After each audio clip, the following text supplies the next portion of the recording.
Welcome to all. എല്ലാവർക്കും secret P S സിയിലേക്ക് സ്വാഗതം. ഇന്ന് നമ്മൾ നോക്കാൻ പോകുന്നത് 8ാം ക്ലാസ്സിലെ സോഷ്യൽ സയൻസ് 9ാമത്തെ ചാപ്റ്ററാണ്. പുതിയ SCERT ക്ലാസ്സാണ്. അതുപോലെ തന്നെ നമ്മുടെ ചാനലിൽ 5ാം ക്ലാസ് മുതൽ 10ാം ക്ലാസ് വരെയുള്ള എല്ലാ SCERT ക്ലാസ്സുകളും ഓരോ വേർഡ് ബൈ വേർഡായിട്ട് വായിച്ച് നമ്മൾ എടുക്കുന്നുണ്ട് കേട്ടോ. അല്ലാതെ തന്നെ നമ്മൾ PSC പഠിക്കുന്ന പിള്ളേർക്കായിട്ട് ചെറിയൊരു സീരീസ് സ്റ്റാർട്ട് ചെയ്തിട്ടുണ്ട്. അതായത് സിലബസിൽ നിന്നൊരു ടോപ്പിക്ക് എടുത്തിട്ട് ആ ടോപ്പിക്കുമായി ബന്ധപ്പെട്ട് 5ാം ക്ലാസ് മുതലുള്ള എല്ലാ ടെക്സ്റ്റ് ബുക്കുകളും കവർ ചെയ്യാനായിട്ട് ഉദ്ദേശിക്കുന്നത് കേട്ടോ. അപ്പോൾ കുറച്ച് ക്ലാസ്സുകൾ നമ്മൾ അപ്ലോഡ് ചെയ്തിട്ടുണ്ടായിരുന്നു. പ്ലേലിസ്റ്റ് ചെക്ക് ചെയ്താൽ മതി. അതുപോലെ തന്നെ തൊഴിൽ വീതിയിൽ നിന്നെടുക്കുന്ന മോഡൽ പേപ്പേഴ്സ് എല്ലാ ആഴ്ചയും നമ്മൾ ചെയ്യുന്നുണ്ട്. അതുപോലെ തന്നെ നമ്മുടെ ചാനലിൽ previous question answers, repeated questions ഒക്കെ ചെയ്യുന്നുണ്ട്. അപ്പോൾ ക്ലാസ്സുകൾ ഇഷ്ടപ്പെടുകയാണെന്നുണ്ടെങ്കിൽ സപ്പോർട്ട് ചെയ്യുക. നമുക്ക് ഇന്നത്തെ ക്ലാസ്സിലേക്ക് കിടക്കാം. 9ാം ക്ലാസ്സിലെ സോഷ്യൽ സയൻസിലെ 9ാമത്തെ ചാപ്റ്ററിൻ്റെ പേര് ജനാധിപത്യം, അർത്ഥവും വ്യാപ്തിയും എന്നാണ്. ഈ ഒരു ചാപ്റ്റർ കുറച്ചും കൂടി ഇമ്പോർട്ടൻ്റ് ആണ്. കാരണം കോൺസ്റ്റിറ്റ്യൂഷൻ, ഭരണഘടനയുമായി ബന്ധപ്പെട്ട് PSC ചോദിക്കാവുന്ന ചോദ്യങ്ങളൊക്കെ നമുക്ക് ഇതിൽ നിന്ന് പ്രതീക്ഷിക്കാം കേട്ടോ. ഓക്കെ, അപ്പോൾ നോക്കി വയ്ക്കുകയും ഫസ്റ്റ് തന്നെ ചെറിയൊരു കോൺവെർസേഷൻ തന്നിട്ടുണ്ട് അല്ലേ. എനിക്ക് 18 വയസ്സ് പൂർത്തിയായി, എൻ്റെ പേര് വോട്ടർ പട്ടികയിൽ ഉൾപ്പെടുത്തിയിട്ടുണ്ട്, അടുത്ത തിരഞ്ഞെടുപ്പിന് എനിക്ക് വോട്ട് ചെയ്യാം എന്ന് പറയുന്നുണ്ട്. അപ്പോൾ എന്തിനാണ് വോട്ട് ചെയ്യുന്നത്, എന്തിനു വേണ്ടിയാണ് തിരഞ്ഞെടുപ്പ് നടത്തുന്നതെന്നൊരു കുട്ടി ചോദിക്കുന്നുണ്ട്. ജനാധിപത്യത്തിൽ ജനങ്ങൾ വോട്ട് ചെയ്തിട്ടാണ് ഗവൺമെൻറ്റിനെ തിരഞ്ഞെടുക്കുന്നത്. അപ്പോൾ ജനാധിപത്യം എന്ന് വെച്ചാൽ എന്താണ്? ജനങ്ങൾക്ക് വോട്ട് ചെയ്യാനായിട്ട് പറ്റും അല്ലേ. ജനങ്ങൾ വോട്ട് ചെയ്തിട്ടാണ് പ്രതിനിധികളെ തിരഞ്ഞെടുക്കുന്നത്. അപ്പോൾ ഗവൺമെൻറ്റിനെ തിരഞ്ഞെടുക്കുന്നത് ജനങ്ങൾ വോട്ട് ചെയ്തിട്ടാണെന്ന് നമുക്ക് ഇതിലൂടെ മനസ്സിലായി. അപ്പോൾ എന്താണ് ജനാധിപത്യം എന്ന് ഡീറ്റെയിൽ ആയിട്ട് പറയുന്നുണ്ട്, നമുക്ക് നോക്കാം. തെരഞ്ഞെടുപ്പും തിരഞ്ഞെടുക്കപ്പെട്ട ഗവൺമെൻറ്റുമെന്നാണ് ജനാധിപത്യത്തെക്കുറിച്ചുള്ള സാധാരണ സങ്കല്പം. അപ്പോൾ നമ്മുടെ ഒരു കൺസെപ്റ്റ് ആണെന്നുണ്ടെങ്കിലും എന്താണ് ജനാധിപത്യം എന്ന് വെച്ചാൽ തിരഞ്ഞെടുപ്പാണ്. അതുപോലെ തന്നെ തിരഞ്ഞെടുക്കപ്പെട്ട ഗവൺമെൻറ് ആണെന്നൊക്കെയാണ് പറയുന്നത് അല്ലേ. അപ്പോൾ ഇതൊക്കെ നമുക്ക് എന്താണ് ജനാധിപത്യം, എങ്ങനെയാണ് പരോക്ഷ ജനാധിപത്യമുണ്ട്, അങ്ങനെ പലതരത്തിലുള്ള ജനാധിപത്യം ഉണ്ടെന്നൊക്കെ അറിയോ, നമുക്ക് നോക്കാം. എന്നാൽ ഇത് മാത്രമുണ്ടെങ്കിൽ ഈ വ്യവസ്ഥയെ നമുക്ക് ജനാധിപത്യം എന്ന് വിളിക്കാൻ കഴിയുമോ? ഇല്ല എന്ന് പറയാം. കാരണം തെരഞ്ഞെടുപ്പിലൂടെ അധികാരത്തിൽ വന്ന സ്വേച്ഛാധിപതികളും ചരിത്രത്തിലുണ്ട്. അപ്പം എന്താണ് ജനാധിപത്യം എന്ന് വെച്ചാൽ, ജനാധിപത്യം ഒരു ഭരണ സംവിധാനം എന്നതിനോടൊപ്പം ഒരു മൂല്യം കൂടിയാണ്. ജനാധിപത്യം എന്ന് പറയുന്നത് ഒരു ഭരണ സംവിധാനമാണ്. അതുപോലെ തന്നെ എന്താണ്, ഒരു മൂല്യം കൂടിയാണ്. സ്വാതന്ത്ര്യം, സമത്വം, നീതി, അവകാശങ്ങൾ തുടങ്ങിയ ആശയങ്ങളുടെ അടിത്തറയിൽ പണിതുയർത്തിയിട്ടുള്ളതാണ് ജനാധിപത്യം എന്ന് വെച്ചാൽ. എന്താണ്? സ്വാതന്ത്ര്യം, സമത്വം, നീതി, അവകാശങ്ങൾ തുടങ്ങിയ ആശയങ്ങളുടെ അടിത്തറയിൽ പണിതുയർത്തിയിട്ടുള്ളതാണ് ജനാധിപത്യം എന്ന് വെച്ചാൽ. ഈ മൂല്യങ്ങളെ മാനിക്കുകയും അവയുടെ മേൽ കടന്നുകയറ്റം നടത്താതിരിക്കുകയും ചെയ്യുന്ന ഗവൺമെൻറ്റുകളാണ് ജനാധിപത്യത്തിലുള്ളത്. ഈ മൂല്യങ്ങളെ മാനിക്കുകയും അതുപോലെ തന്നെ ഇതിൻ്റെ മേലെ എന്താണ് കടന്നു ചെയ്യാത്ത ഗവൺമെൻറ്റാണ് നമ്മുടെ ജനാധിപത്യത്തിലുള്ളത്. അതായത് ഗവൺമെൻറ്റിൻ്റെ പ്രവർത്തനങ്ങൾക്ക് പരിധിയുണ്ടെന്നർത്ഥം. ഭരണഘടനയാണ് ഈ പരിധികൾ കൽപ്പിച്ചിരിക്കുന്നത്. അതുകൊണ്ട് ആധുനിക ജനാധിപത്യത്തെ നമുക്ക് ഭരണഘടനാ വ്യവസ്ഥ എന്ന് വിളിക്കാം അല്ലേ. നമുക്കറിയാം ഭരണഘടന എന്ന് പറയുമ്പോൾ തന്നെ എന്താണ്, കുറേ നിയമങ്ങളുണ്ട്, നമ്മൾ അതൊന്നും ലംഘിക്കാനായിട്ട് പാടില്ല അല്ലേ. അപ്പോൾ അതൊക്കെയാണ് പറയുന്നത്. അപ്പോൾ എന്താ പറഞ്ഞത് ഇവിടെ, ജനാധിപത്യം എന്ന് വെച്ചാൽ ഒരു ഭരണ സംവിധാനം മാത്രമല്ല, മൂല്യം കൂടിയാണ്. അതായത് സ്വാതന്ത്ര്യം, സമത്വം, നീതി, അവകാശങ്ങളെല്ലാം കൂടിയിട്ടുള്ളതാണ് ജനാധിപത്യം എന്ന് വെച്ചാൽ. ഈ മൂല്യങ്ങൾ നമ്മൾ മാനിക്കണം. അതുപോലെ തന്നെ ഇതിൽ നമ്മൾ കടന്നുകയറി ചെയ്യാനായിട്ട് പാടില്ല അല്ലേ. അതാണ് പറയുന്നത്. സുദീർഘമായ പ്രക്രിയയിലൂടെയാണ് നാം ഇന്ന് കാണുന്ന ജനാധിപത്യം പെട്ടിട്ടുള്ളത്. ജനാധിപത്യത്തിൻ്റെ വികാസ പരിണാമങ്ങൾ നമുക്ക് പരിശോധിക്കാം. അപ്പോൾ ഈ ഒരു ജനാധിപത്യം എന്ന് പറയുന്നൊരു ചാപ്റ്റർ ഉണ്ടല്ലോ, 5ാം ക്ലാസ്സിലെ ലാസ്റ്റ് ചാപ്റ്ററാണെന്ന് തോന്നുന്നു, 5ആണെന്ന് തോന്നുന്നു. ജനാധിപത്യത്തെക്കുറിച്ച് നമ്മൾ ചെറിയൊരു ക്ലാസ് നമ്മൾ എടുത്തിട്ടുണ്ടായിരുന്നു. ക്ലാസ്സുകൾ നോക്കാം കേട്ടോ. അപ്പോൾ ഈ ഇതിൻ്റെ ബേസ് നമുക്ക് കിട്ടും. അതിനുശേഷം ഇത് കാണണമെങ്കിൽ അതിനേക്കാളും കുറച്ച് ഡീറ്റെയിൽ ആയിട്ടുള്ള വീഡിയോ ആണ് 8ാം ക്ലാസ്സിൽ പറയുന്നത്. അപ്പം എന്താണ് ഗ്രീസ്, ജനാധിപത്യത്തിൻ്റെ ജന്മദേശം. അപ്പോൾ ജനാധിപത്യത്തിൻ്റെ കളിത്തൊട്ടിൽ എന്നൊക്കെ അറിയപ്പെടുന്ന ഇതാണ് ഗ്രീസാണ് അല്ലേ. ജനാധിപത്യത്തിൻ്റെ ജന്മദേശം എന്നറിയപ്പെടുന്ന ഇതാണ് ഗ്രീസാണ്. ജനാധിപത്യ സംവിധാനത്തിൻ്റെ ഉത്ഭവം പുരാതന ഗ്രീസിലെ നഗരരാഷ്ട്രങ്ങളിലായിരുന്നു അല്ലേ. ജനാധിപത്യ സംവിധാനത്തിൻ്റെ ഉത്ഭവം എന്ന് പറയുന്നത് എവിടെയായിരുന്നു? പുരാതന ഗ്രീസിലെ നഗരരാഷ്ട്രങ്ങളിലായിരുന്നു. ഏതൻസ് ആണ് ഈ നഗരരാഷ്ട്രങ്ങളിൽ ഏറ്റവും പ്രമുഖമായത്. അപ്പോൾ ഗ്രീസിലെ ഏതാ സ്ഥലം എന്ന് ചോദിച്ചാൽ ഏതാണ്? ഏതൻസ് ആണ് കേട്ടോ. ഏതൻസ് ആണ് ഈ നഗരരാഷ്ട്രങ്ങളിൽ ഏറ്റവും പ്രമുഖമായത്. ജനങ്ങൾ എന്നർത്ഥം വരുന്ന ഡെമോസ്, അധികാരം എന്നർത്ഥം വരുന്ന ക്രാറ്റോസ് എന്നീ ഗ്രീക്ക് പദങ്ങളിൽ നിന്നാണ് ജനങ്ങളുടെ അധികാരം എന്നർത്ഥം വരുന്ന ഡെമോക്രസി എന്ന വാക്ക് രൂപം കൊണ്ടിട്ടുള്ളത്. അപ്പോൾ ഡെമോക്രസി എന്ന് വെച്ചാൽ എന്താണ്? ഡെമോ എന്ന് വെച്ചാൽ എന്താണ്? ഡെമോസ് എന്ന് വെച്ചാൽ എന്താണ്? അധികാരമാണ് അല്ലേ? ഡെമോസ് എന്ന് വെച്ചാൽ എന്താണ്? ജനങ്ങളാണ്. പിന്നെ ക്രാറ്റോസ് എന്ന് വെച്ചാൽ എന്താണ്? അധികാരമാണ്. അപ്പോൾ ഡെമോക്രസി എന്ന് വെച്ചാൽ എന്താണ്? ജനങ്ങളുടെ അധികാരമാണ്. അപ്പോൾ ജനങ്ങളുടെ അധികാരം എന്നർത്ഥം വരുന്ന ഡെമോക്രസി എന്ന് പറയുന്ന വാക്കിൽ നിന്നാണ് അല്ലെ ജനാധിപത്യം എന്ന് പറയുന്ന വാക്ക് ഉടലെടുത്തത്. വ്യക്തി സ്വാതന്ത്ര്യത്തെയും വ്യക്തിയുടെ കഴിവിനെയും വിലമതിച്ചിരുന്ന സംസ്കാരമായിരുന്നു ഏഥൻസിൽ ഉണ്ടായിരുന്നത്. വ്യക്തി സ്വാതന്ത്ര്യത്തെയും വ്യക്തിയുടെ കഴിവിനെയും വിലമതിച്ചിരുന്ന ഒരു സംസ്കാരമാണ് എവിടെ ഉണ്ടായിരുന്നത്? ഗ്രീസിലുണ്ടായിരുന്നത്, അതായത് ഏഥൻസിലുണ്ടായിരുന്നത്. രാഷ്ട്രത്തെ സംബന്ധിക്കുന്ന എല്ലാ തീരുമാനവും എടുത്തിരുന്നത് പൗരർ നേരിട്ടാണ്. രാഷ്ട്രത്തെ സംബന്ധിക്കുന്ന എല്ലാ തീരുമാനങ്ങളും എടുക്കുന്ന ആരായിരുന്നു അവിടെ? ഗ്രീസിൽ, അതായത് ഏഥൻസിലെ ആരായിരുന്നു? പൗരരാണ്. അതുപോലെ സൈനിക മേധാവികളെയും ന്യായാധിപരെയും ജനങ്ങൾ നേരിട്ട് തിരഞ്ഞെടുത്തിരുന്നു അല്ലെ? സൈനിക മേധാവികളെയും ന്യായാധിപരെയും ജനങ്ങൾ നേരിട്ട് തിരഞ്ഞെടുത്തിരുന്നു. ഇങ്ങനെ ഭരണത്തിലും നിയമനിർമ്മാണത്തിലും ജനങ്ങൾ നേരിട്ട് പങ്കെടുക്കുന്ന ജനാധിപത്യ വ്യവസ്ഥയെയാണ് പ്രത്യക്ഷ ജനാധിപത്യം എന്ന് വിളിക്കുന്നത്. അപ്പോൾ പ്രത്യക്ഷ ജനാധിപത്യം എന്ന് വെച്ചാൽ എന്താണ്? നമുക്ക് തിരഞ്ഞെടുപ്പിൽ നമ്മൾ വോട്ട് ചെയ്യുകയാണെന്നുണ്ടെങ്കിൽ നമുക്ക് വോട്ട് ചെയ്യുന്നതിലൂടെ നമുക്ക് എന്താ പറയുക, നമുക്ക് ഇഷ്ടപ്പെട്ട ആൾക്കാർ അല്ലേ, ജനപ്രതിനിധികൾ നമുക്ക് തിരഞ്ഞെടുക്കുന്നതിനായിട്ട് പറ്റുന്നുണ്ട് അല്ലേ? ജനങ്ങൾക്ക് തിരഞ്ഞെടുക്കുന്നതിനായിട്ട് പറ്റുന്നുണ്ട്. അപ്പോൾ ജനങ്ങൾ നേരിട്ട് പങ്കെടുക്കുന്ന ജനാധിപത്യ വ്യവസ്ഥയെയാണ് പ്രത്യക്ഷ ജനാധിപത്യം എന്ന് പറയുന്നത്. ഭരണത്തിലും നിയമനിർമ്മാണത്തിലും ജനങ്ങൾ നേരിട്ട് പങ്കെടുക്കുന്ന ജനാധിപത്യത്തെയാണ് പ്രത്യക്ഷ ജനാധിപത്യം എന്ന് പറയുന്നത്. എന്നാൽ ഏഥൻസിൽ നിലനിന്നിരുന്ന ജനാധിപത്യ സംവിധാനത്തിൽ അടിമകൾക്കും സ്ത്രീകൾക്കും പങ്കാളിത്തം ഉണ്ടായിരുന്നില്ല എന്നതാണ് അതിൻ്റെ ഏറ്റവും വലിയ പരിമിതി. അപ്പോൾ ഏഥൻസിൽ പ്രത്യക്ഷ ജനാധിപത്യമാണ്, ജനങ്ങളാണ് നേരിട്ട് തിരഞ്ഞെടുത്തിരുന്നതെന്ന് പറഞ്ഞു. പക്ഷേ അവിടെ സ്ത്രീകൾക്കും കുട്ടികൾക്കും വോട്ട് ഉണ്ടായിരുന്നില്ല. സ്ത്രീകൾക്കും അടിമകൾക്കും സ്ത്രീകൾക്കും അവിടെ എന്തുണ്ടായിരുന്നില്ല? വോട്ട് ഉണ്ടായിരുന്നില്ല. അടിമകൾക്കും സ്ത്രീകൾക്കും ഏഥൻസിൽ വോട്ട് ഉണ്ടായിരുന്നില്ല എന്ന് പറയുന്നതാണ് അവിടുത്തെ നെഗറ്റീവായിട്ടുള്ള കാര്യം എന്ന് പറയുന്നത്. അപ്പോൾ ക്ലിയർ ആയല്ലോ? അപ്പോൾ ഏഥൻസിലാണ് ശരിക്കും പറഞ്ഞാൽ ജനാധിപത്യം ഉടലെടുക്കുന്നത്. അതായത് ജനങ്ങൾ നേരിട്ടാണ് അവിടെ വോട്ടൊക്കെ ചെയ്തത്. ജനങ്ങൾ നേരിട്ടാണ് ആൾക്കാർ തിരഞ്ഞെടുത്തിരുന്നത് അല്ലേ? വോട്ട് ചെയ്യാനുള്ള അവകാശം ഉണ്ടായിരുന്നു. പക്ഷേ എന്താണ്? സ്ത്രീകൾക്കും അടിമകൾക്കും അവിടെ വോട്ട് ചെയ്യാനുള്ള അവകാശം ഉണ്ടായിരുന്നില്ല എന്നും കൂടി നോക്കി വയ്ക്കാം. പ്രത്യക്ഷ ജനാധിപത്യം സമകാലിക ലോകത്ത്. പ്രത്യക്ഷ ജനാധിപത്യം അതിൻ്റെ പൂർണ്ണമായ അർത്ഥത്തിൽ ലോകത്തൊരിടത്തും ഇപ്പോൾ കാണാൻ കഴിയില്ല. എങ്കിലും അതിൻ്റെ ചില ഉപാധികൾ പല ജനാധിപത്യ വ്യവസ്ഥകളിലും ഇപ്പോഴും നിലനിൽക്കുന്നുണ്ട്. അവ ഏതൊക്കെയാണെന്ന് പരിശോധിക്കാം. അപ്പോൾ പ്രത്യക്ഷ ജനാധിപത്യം പൂർണ്ണമായിട്ട് നമുക്ക് ലോകത്ത് എവിടെയും നോക്കിയാൽ നമുക്ക് കാണാനായിട്ട് കഴിയില്ല. ഇതിൻ്റെ കുറച്ച് കാര്യങ്ങൾ മാത്രമാണ് പ്രത്യക്ഷ ജനാധിപത്യം എന്ന് പറയുകയാണെന്നുണ്ടെങ്കിൽ നമുക്ക് പല രാജ്യങ്ങളിലും കാണാനായിട്ട് പറ്റാം. അപ്പോൾ പ്രത്യക്ഷ ജനാധിപത്യ മാർഗങ്ങൾ എന്തൊക്കെയാണെന്ന് നമുക്ക് നോക്കാം. എന്താണ് പ്രത്യക്ഷ ജനാധിപത്യ മാർഗങ്ങൾ നോക്കിയാലോ? 1. ജനഹിത പരിശോധന. നിയമനിർമ്മാണ സഭ പാസാക്കുന്ന നിയമങ്ങൾ ജനങ്ങളുടെ അംഗീകാരത്തിനായി സമർപ്പിച്ച് വോട്ടെടുപ്പ് നടത്തുന്ന പ്രക്രിയയാണ് ഒരു മാർഗം എന്ന് പറയുന്നത്. അപ്പോൾ പ്രത്യക്ഷ ജനാധിപത്യത്തിൻ്റെ ഈ മാർഗം എല്ലായിടത്തും നടപ്പിലാക്കുന്നുണ്ടോ ഇല്ല അല്ലേ? ജനഹിത പരിശോധന എന്ന് വെച്ചാൽ എന്താണ്? നിയമനിർമ്മാണ സഭ ഒരു നിയമം പാസ്സാക്കും. എന്നിട്ട് അത് ജനങ്ങൾ വോട്ട് ചെയ്യും. ഇത് വേണോ ഇത് വേണ്ടയോ എന്നുള്ളത് ഓരോരുത്തരുടെ ഇഷ്ടത്തിനനുസരിച്ച് വോട്ട് ചെയ്യാനായിട്ട് പറ്റും. അതാണ് ജനഹിത പരിശോധന എന്ന് പറയുന്നത്. അപ്പോൾ ഒരു ബില്ല് അല്ലെങ്കിൽ ഒരു നിയമം കൊണ്ടുവരാണ്. ആ നിയമം നമുക്ക് വേണമെന്നുണ്ടെങ്കിൽ നമുക്ക് അല്ലേ എല്ലാവർക്കും വോട്ട് ചെയ്യാനായിട്ട് പറ്റും. വേണോ വേണ്ടയോ എന്നുള്ളത് തീരുമാനിക്കുന്നത് ആരാണ്? ജനങ്ങളാണ് അല്ലേ? അപ്പോൾ അതാണ് ജനഹിത പരിശോധന എന്ന് വെച്ചാൽ. രണ്ടാമത്തേതാണ് തിരിച്ചുവിളിക്കൽ. ജനപ്രതിനിധികളെ അവരുടെ പ്രവർത്തനം മോശമാകുമ്പോൾ പദവിയിൽ നിന്നും നീക്കം ചെയ്യുന്ന പ്രക്രിയയാണ് തിരിച്ചുവിളിക്കൽ എന്ന് വെച്ചാൽ എന്താണ്? ജനപ്രതിനിധികൾ അവരുടെ പ്രവർത്തനം മോശമാകുകയാണെന്നുണ്ടെങ്കിൽ, അതായത് അവർ ഒരു മോശമായിട്ടുള്ളൊരു പ്രവൃത്തിയാണ് അവിടെ ചെയ്യുന്നതെന്നുണ്ടെങ്കിൽ നമുക്ക് പദവിയിൽ നിന്ന് നീക്കം ചെയ്യാനായിട്ട് സാധിക്കും. അതിന് ഒരു നിശ്ചിത ശതമാനം വോട്ടർമാർ രേഖാമൂലം ആവശ്യപ്പെടുന്നതിലൂടെയാണ് ഇത് നടപ്പിലാക്കുന്നത്. വോട്ടർമാർ എന്താണ്? ഇതുപോലെ തന്നെ രേഖാമൂലം ആവശ്യപ്പെടണം അല്ലേ? അപ്പോൾ അതാണ് രണ്ടാമത്തത് തിരിച്ചുവിളിക്കൽ എന്ന് പറയുന്നത്. ഇതൊക്കെ നടക്കുന്നുണ്ടോ ഇവിടെ? ഇല്ല അല്ലേ? അതുപോലെ തന്നെ പല രാജ്യങ്ങളിൽ നോക്കുകയാണെന്നുണ്ടെങ്കിലും, അപ്പോൾ ഇന്ത്യയിൽ നോക്കുകയാണെന്നുണ്ടെങ്കിൽ നമുക്കറിയാം.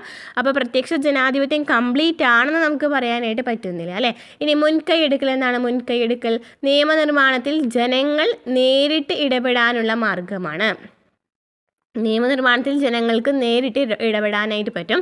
തങ്ങൾ ആഗ്രഹിക്കുന്ന നിയമത്തിൻ്റെ കരട് രൂപമോ പൂർണ്ണ രൂപമോ നിയമനിർമ്മാണ സഭയ്ക്ക് സമർപ്പിക്കുന്നു. എന്ന് വെച്ചാൽ എന്താണ്, നിയമനിർമ്മാണ സഭയിൽ എന്താണ് ഇപ്പോൾ ഒരു ബില്ല് അല്ലെങ്കിൽ ഒരു നിയമം അവിടെ അവതരിപ്പിക്കാമെന്ന് വിചാരിക്കും.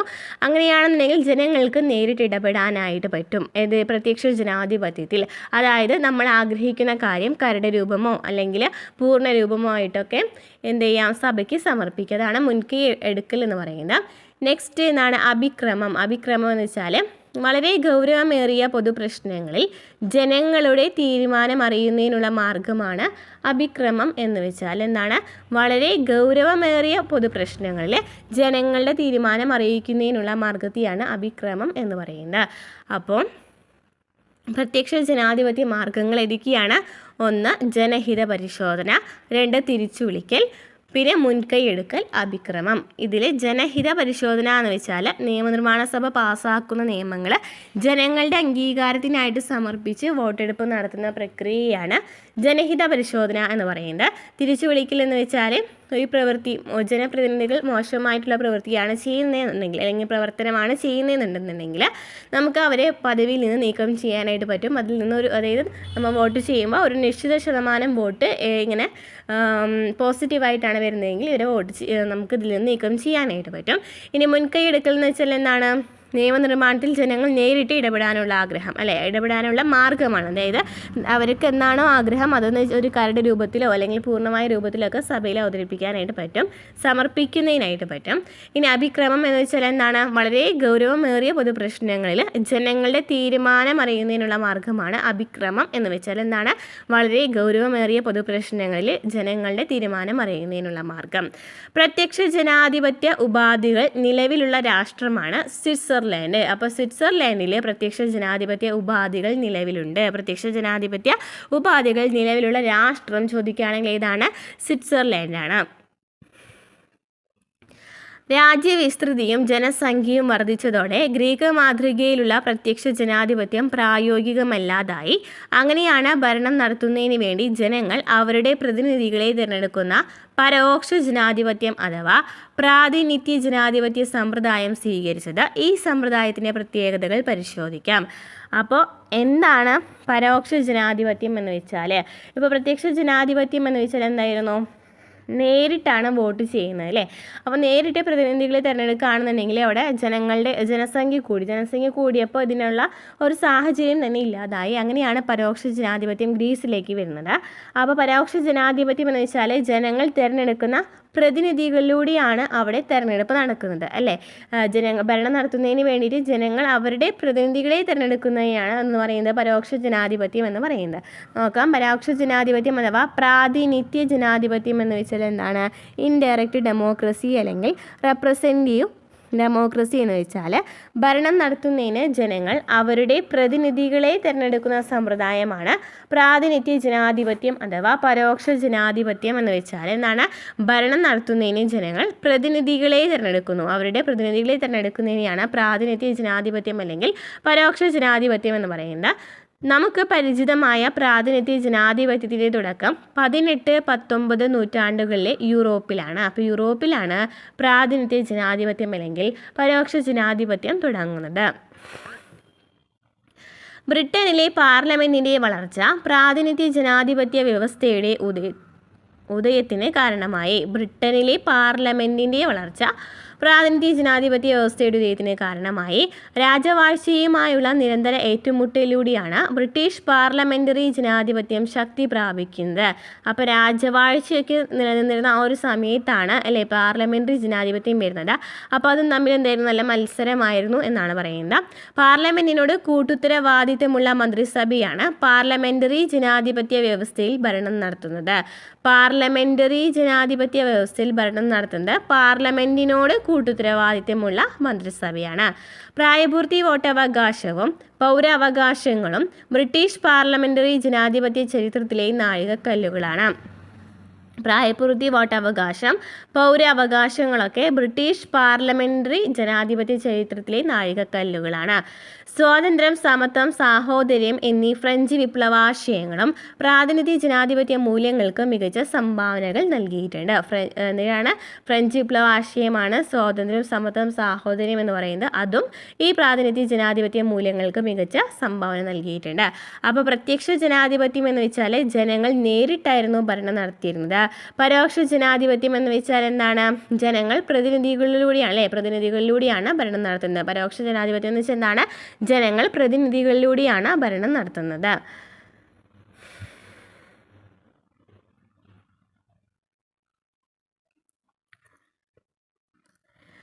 പാർലമെൻ്ററി വ്യവസ്ഥയും പ്രസിഡൻഷ്യൽ വ്യവസ്ഥയും. എന്താണ് പാർലമെൻ്ററി വ്യവസ്ഥയും പ്രസിഡൻഷ്യൽ വ്യവസ്ഥയും തമ്മിലുള്ള ഡിഫറൻസ് നോക്കാം.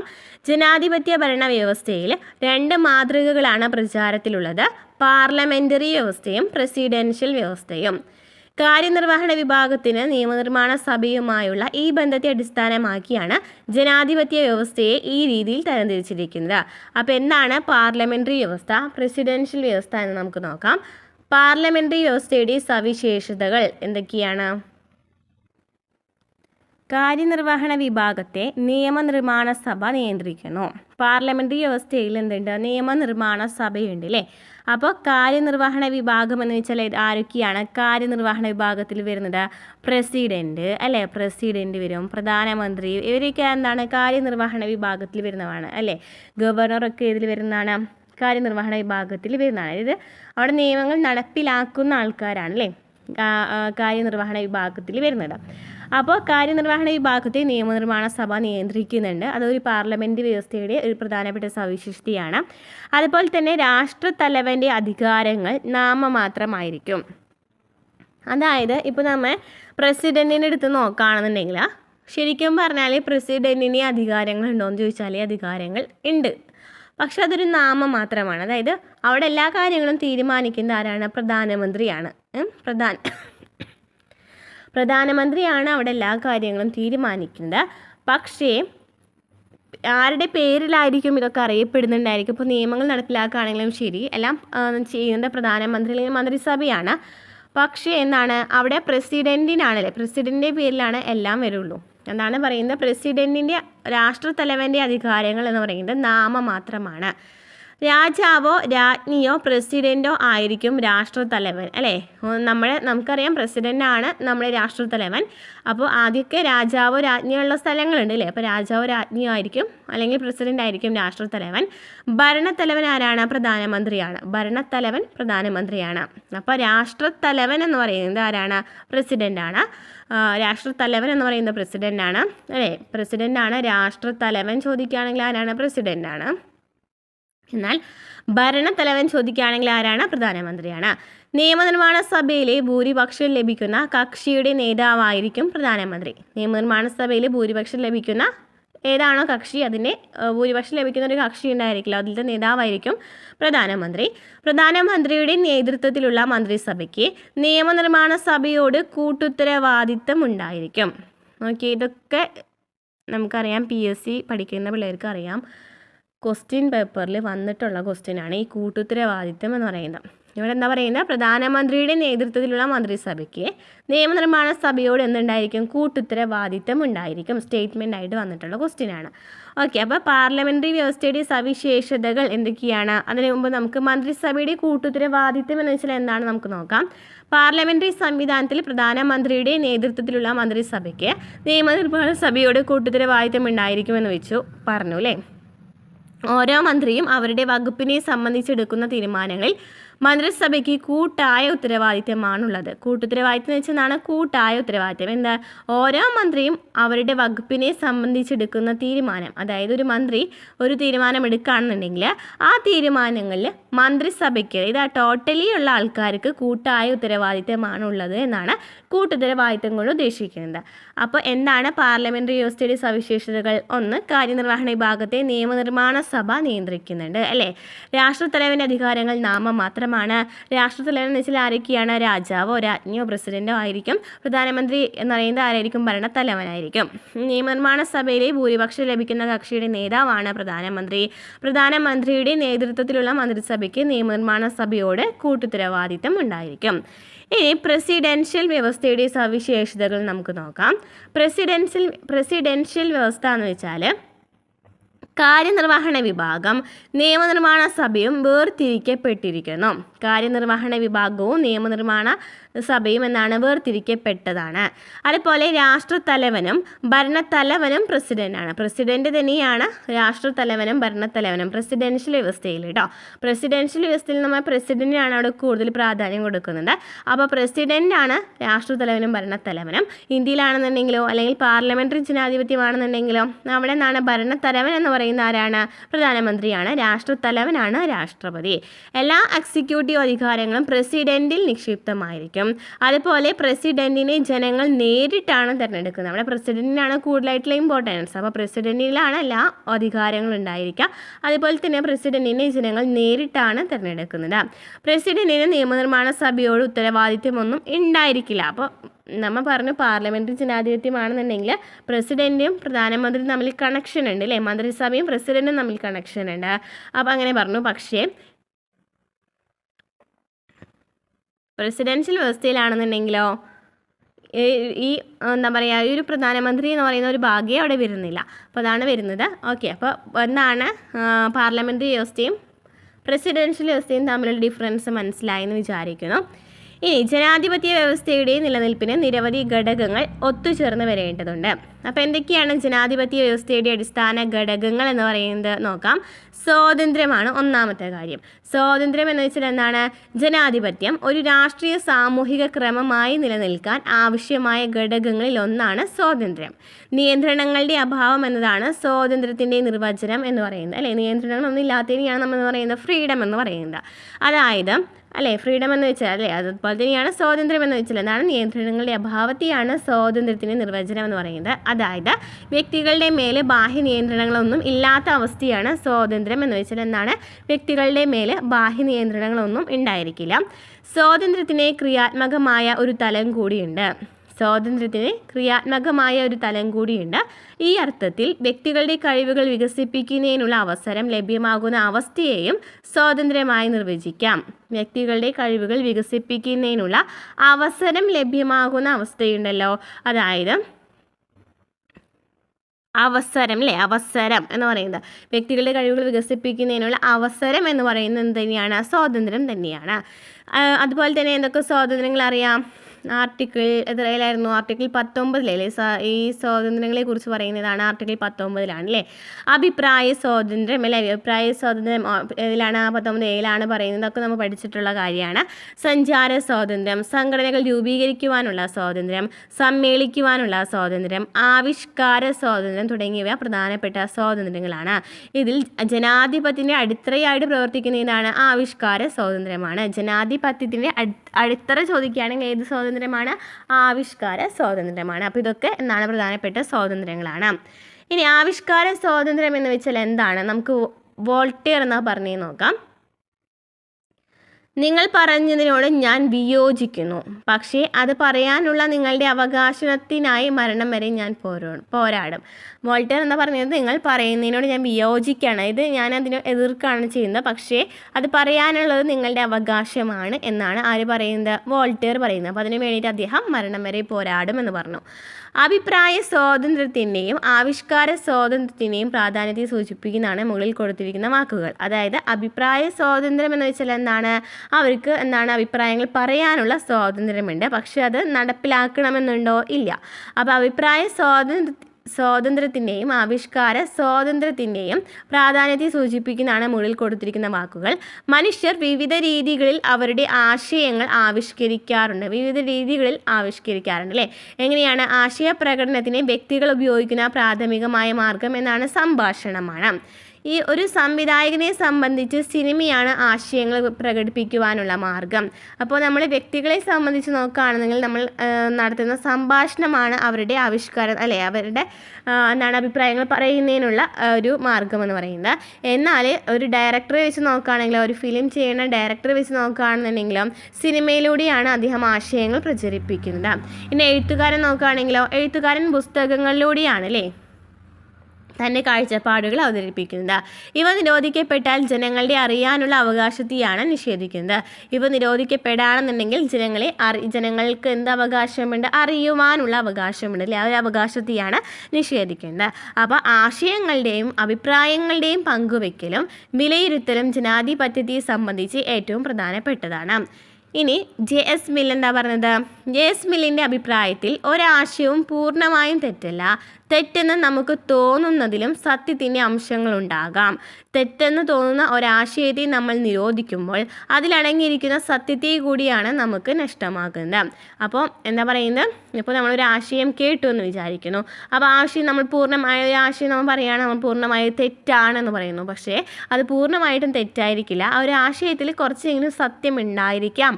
അപ്പോൾ ഇങ്ങനെ ആ ഒരു ആശയത്തെ നമ്മൾ ഫുള്ളായിട്ട് നിരാകരിക്കുകയാണെന്നുണ്ടെങ്കിൽ വേണ്ടാന്ന് വെക്കുകയാണെന്നുണ്ടെങ്കിൽ അതിലെ സത്യത്തെയും കൂടി നിരാകരിക്കുകയാണെന്ന് ആര് പറഞ്ഞു? JS മില്ല് പറഞ്ഞു. ഇനി സ്വാതന്ത്ര്യവും നിയന്ത്രണങ്ങളും.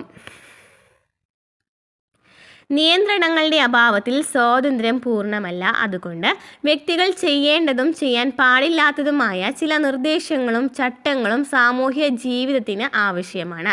അപ്പോൾ നിയന്ത്രണങ്ങളുടെ അഭാവത്തിൽ സ്വാതന്ത്ര്യം പൂർണ്ണമല്ല. അതായത് നിയന്ത്രണങ്ങൾ ഉണ്ടെന്നുണ്ടെങ്കിൽ അവിടെ സ്വാതന്ത്ര്യമാണെന്ന് പറയാൻ പറ്റുമോ? ഇല്ല അല്ലേ.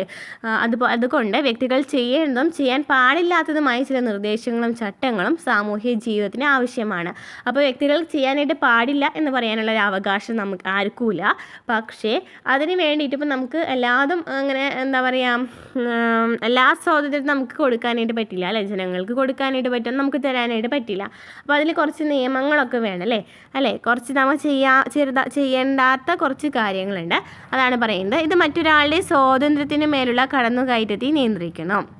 ഇങ്ങനെ ചിട്ട കൊണ്ടുവരാണെന്നുണ്ടെങ്കിൽ ഓരോ വ്യക്തിയും മറ്റുള്ളവരുടെ സ്വാതന്ത്ര്യത്തെ മാനിക്കുന്ന ഒരവസ്ഥയിൽ മാത്രമേ സ്വാതന്ത്ര്യം എന്ന മൂല്യം അർത്ഥപൂർണ്ണമാകുകയുള്ളൂ. ഓരോ വ്യക്തിയും മറ്റുള്ളവരുടെ സ്വാതന്ത്ര്യത്തെ മാനിക്കണം അല്ലേ.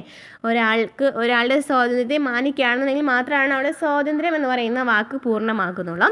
സ്വന്തം അഭിപ്രായങ്ങളും വിശ്വാസങ്ങളും മറ്റുള്ളവരുടേതിനേക്കാളും പ്രബലമാണെന്നുള്ള ധാരണ സംഘർഷങ്ങൾക്ക് വഴിയൊരുക്കും. അതായത് രണ്ടുപേരും അഭിപ്രായം പറയുകയാണ്. അപ്പോൾ ഒരാൾ വിചാരിക്കുകയാണ് എന്താണ് ആ ഒരു അഭിപ്രായത്തെ ഫുള്ളായിട്ട് തള്ളിക്കളയാണ് ചെയ്യുന്നത് അല്ലേ.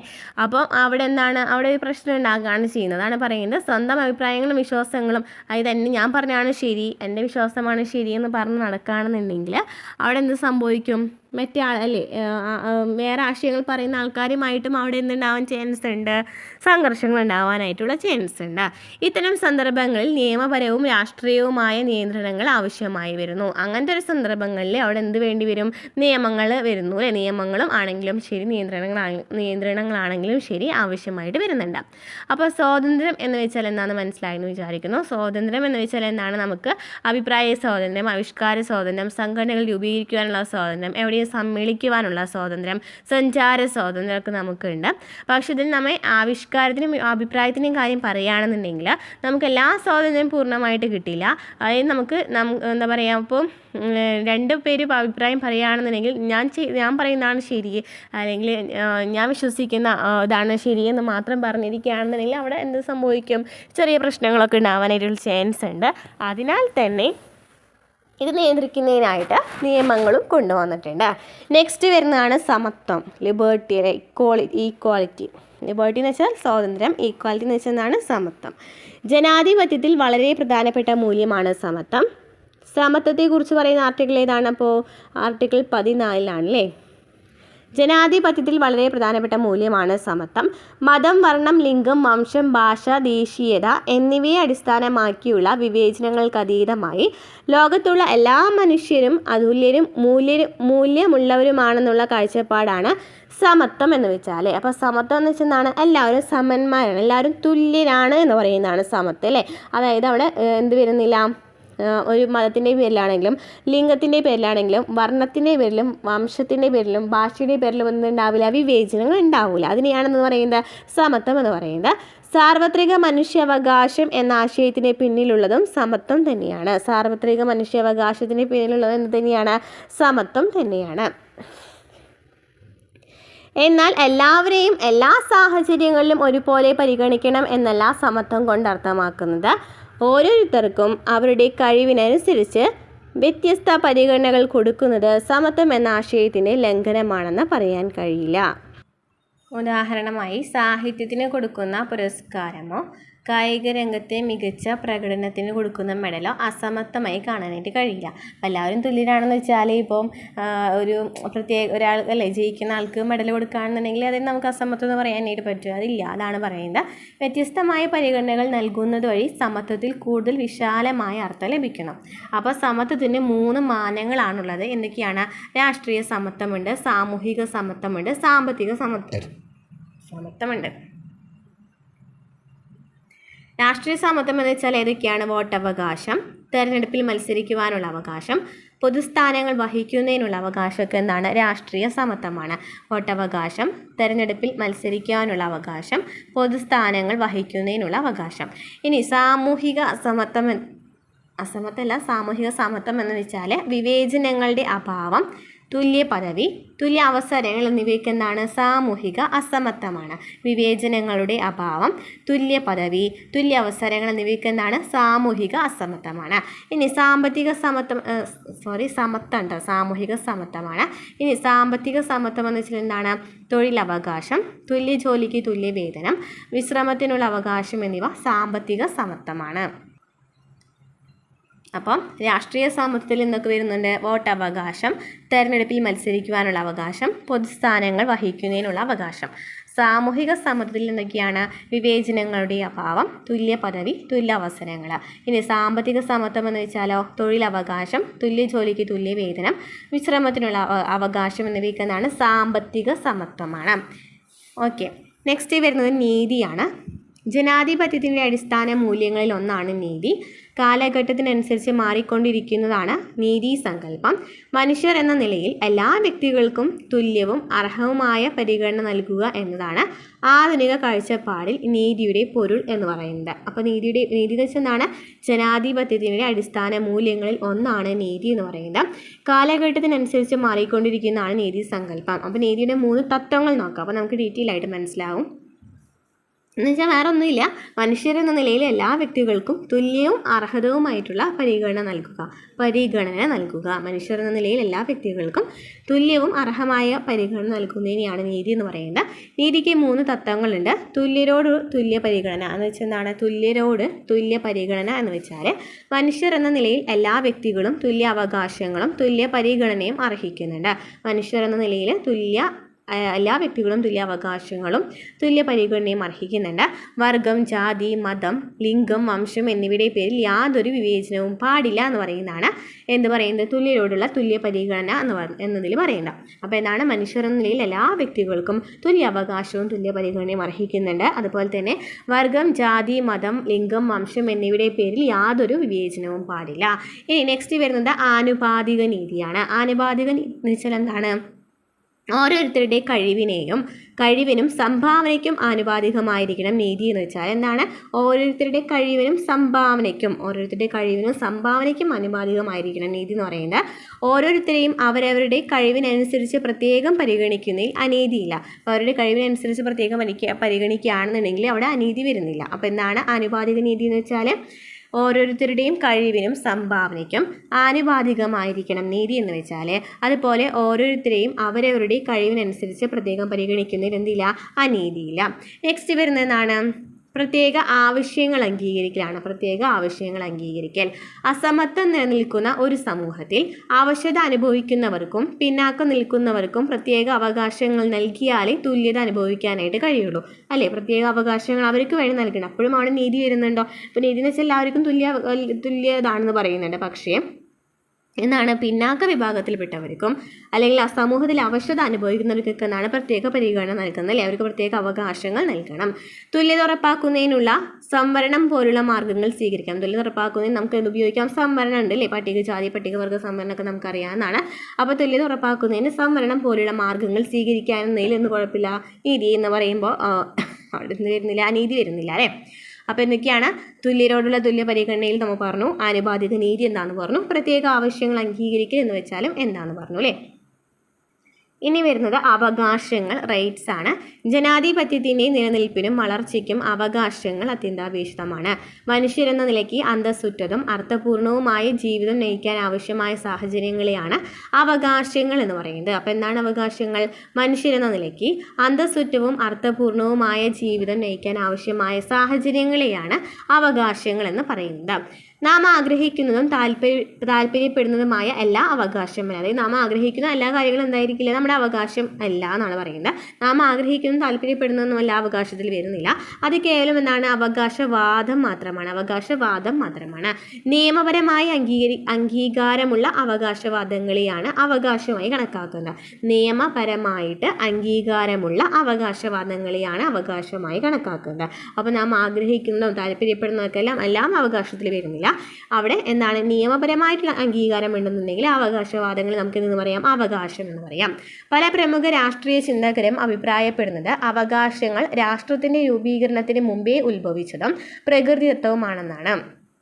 അപ്പോൾ പ്രമുഖ രാഷ്ട്രീയ ചിന്തകർ പറയുന്നുണ്ട് അവകാശങ്ങൾ എന്ന് പറയുന്നത് രാഷ്ട്രത്തിൻ്റെ രൂപീകരണത്തിന് മുമ്പേ ഉത്ഭവിച്ചതാണ്, അതുപോലെ തന്നെ അത് എന്താണ്? പ്രകൃതിദത്തമാണ് എന്ന് പറയുന്നുണ്ട്. സ്വാതന്ത്ര്യത്തിനുള്ള അവകാശം, സ്വത്തവകാശം, ജീവിക്കുവാനുള്ള അവകാശം എന്നിവയാണ് പ്രധാനപ്പെട്ട പ്രകൃതിദത്ത അവകാശങ്ങൾ. പ്രകൃതിദത്ത അവകാശങ്ങൾ എന്ന് വെച്ചാൽ എന്താണ്? സ്വാതന്ത്ര്യത്തിനുള്ള അവകാശം, സ്വത്തവകാശം, ജീവിക്കുവാനുള്ള അവകാശം എന്ന് പറയുന്നതാണ് പ്രധാനപ്പെട്ട പ്രകൃതിദത്ത അവകാശങ്ങൾ എന്ന് പറയുന്നത്. അപ്പോൾ അവകാശങ്ങളെ കുറിച്ച് പറയുന്ന ഇതിലാണ് മൗലിക അവകാശങ്ങൾ എന്ന് പറയുന്ന ആർട്ടിക്കിൾ ഏതാണ്? ആർട്ടിക്കിൾ 12 മുതൽ 35 വരെയാണ് അല്ലേ മൗലിക അവകാശങ്ങളെ കുറിച്ച് പറയുന്നത്. പാർട്ട് 3 പറയുന്നത്. അവകാശങ്ങൾക്ക് നിയമപരമായി അംഗീകാരം നൽകുന്നതിൻ്റെ ഭാഗമായി ഒരു അവകാശ പത്രിക മിക്ക രാജ്യങ്ങളുടെയും ഭരണഘടനയിൽ ഉൾപ്പെടുത്തിയിട്ടുണ്ട് അല്ലേ. ഒരു അവകാശ പത്രിക ഉണ്ടായിരിക്കും. ഇന്ത്യൻ ഭരണഘടനയിലെ ഭാഗം 3 നൽകിയിട്ടുള്ള മൗലിക അവകാശങ്ങൾ ഇതിന് ഉദാഹരണമാണ്. അപ്പോൾ ഭാഗം 3 എന്തിനെ കുറിച്ച് പറയുന്നത്? മൗലിക അവകാശങ്ങളെ കുറിച്ച് പറയുന്നത്. അപ്പോൾ നോക്കിയൊക്കെ വിവിധ തരം അവകാശങ്ങളുണ്ട്. എന്തൊക്കെയാണ്? രാഷ്ട്രീയ അവകാശങ്ങളുണ്ട്, പൗരാവകാശങ്ങളുണ്ട്, സാമ്പത്തിക അവകാശങ്ങൾ, സാംസ്കാരിക അവകാശങ്ങൾ അല്ലേ. ഇതിൽ രാഷ്ട്രീയ അവകാശങ്ങൾ എന്ന് പറയുമ്പോൾ ഇതൊക്കെ വരും. വോട്ടവകാശം രാഷ്ട്രീയ അവകാശമാണ്. തെരഞ്ഞെടുപ്പിൽ മത്സരിക്കുവാനുള്ള അവകാശം എന്നാണ് രാഷ്ട്രീയ അവകാശമാണ്. പൊതുസ്ഥാനങ്ങൾ വഹിക്കുന്നതിനുള്ള അവകാശം എന്നാണ് രാഷ്ട്രീയ അവകാശമാണ്. ഗവൺമെൻറ്റിനെ വിമർശിക്കുന്നതിനുള്ള അവകാശം എന്ന് പറയുമ്പോൾ എന്താണ്? രാഷ്ട്രീയ അവകാശമാണ്. അപ്പോൾ വോട്ടവകാശം, തെരഞ്ഞെടുപ്പിൽ മത്സരിക്കുന്നതിനുള്ള അവകാശം, പൊതുസ്ഥാനങ്ങൾ വഹിക്കുന്നതിനുള്ള അവകാശം, ഗവൺമെൻറ്റിനെ വിമർശിക്കുന്നതിനുള്ള അവകാശത്തെ എന്താണ്? രാഷ്ട്രീയ അവകാശമാണ്. ഇനി പൗരാവകാശങ്ങൾ എന്ന് വെച്ചാൽ എന്തൊക്കെയാണ് വരാ?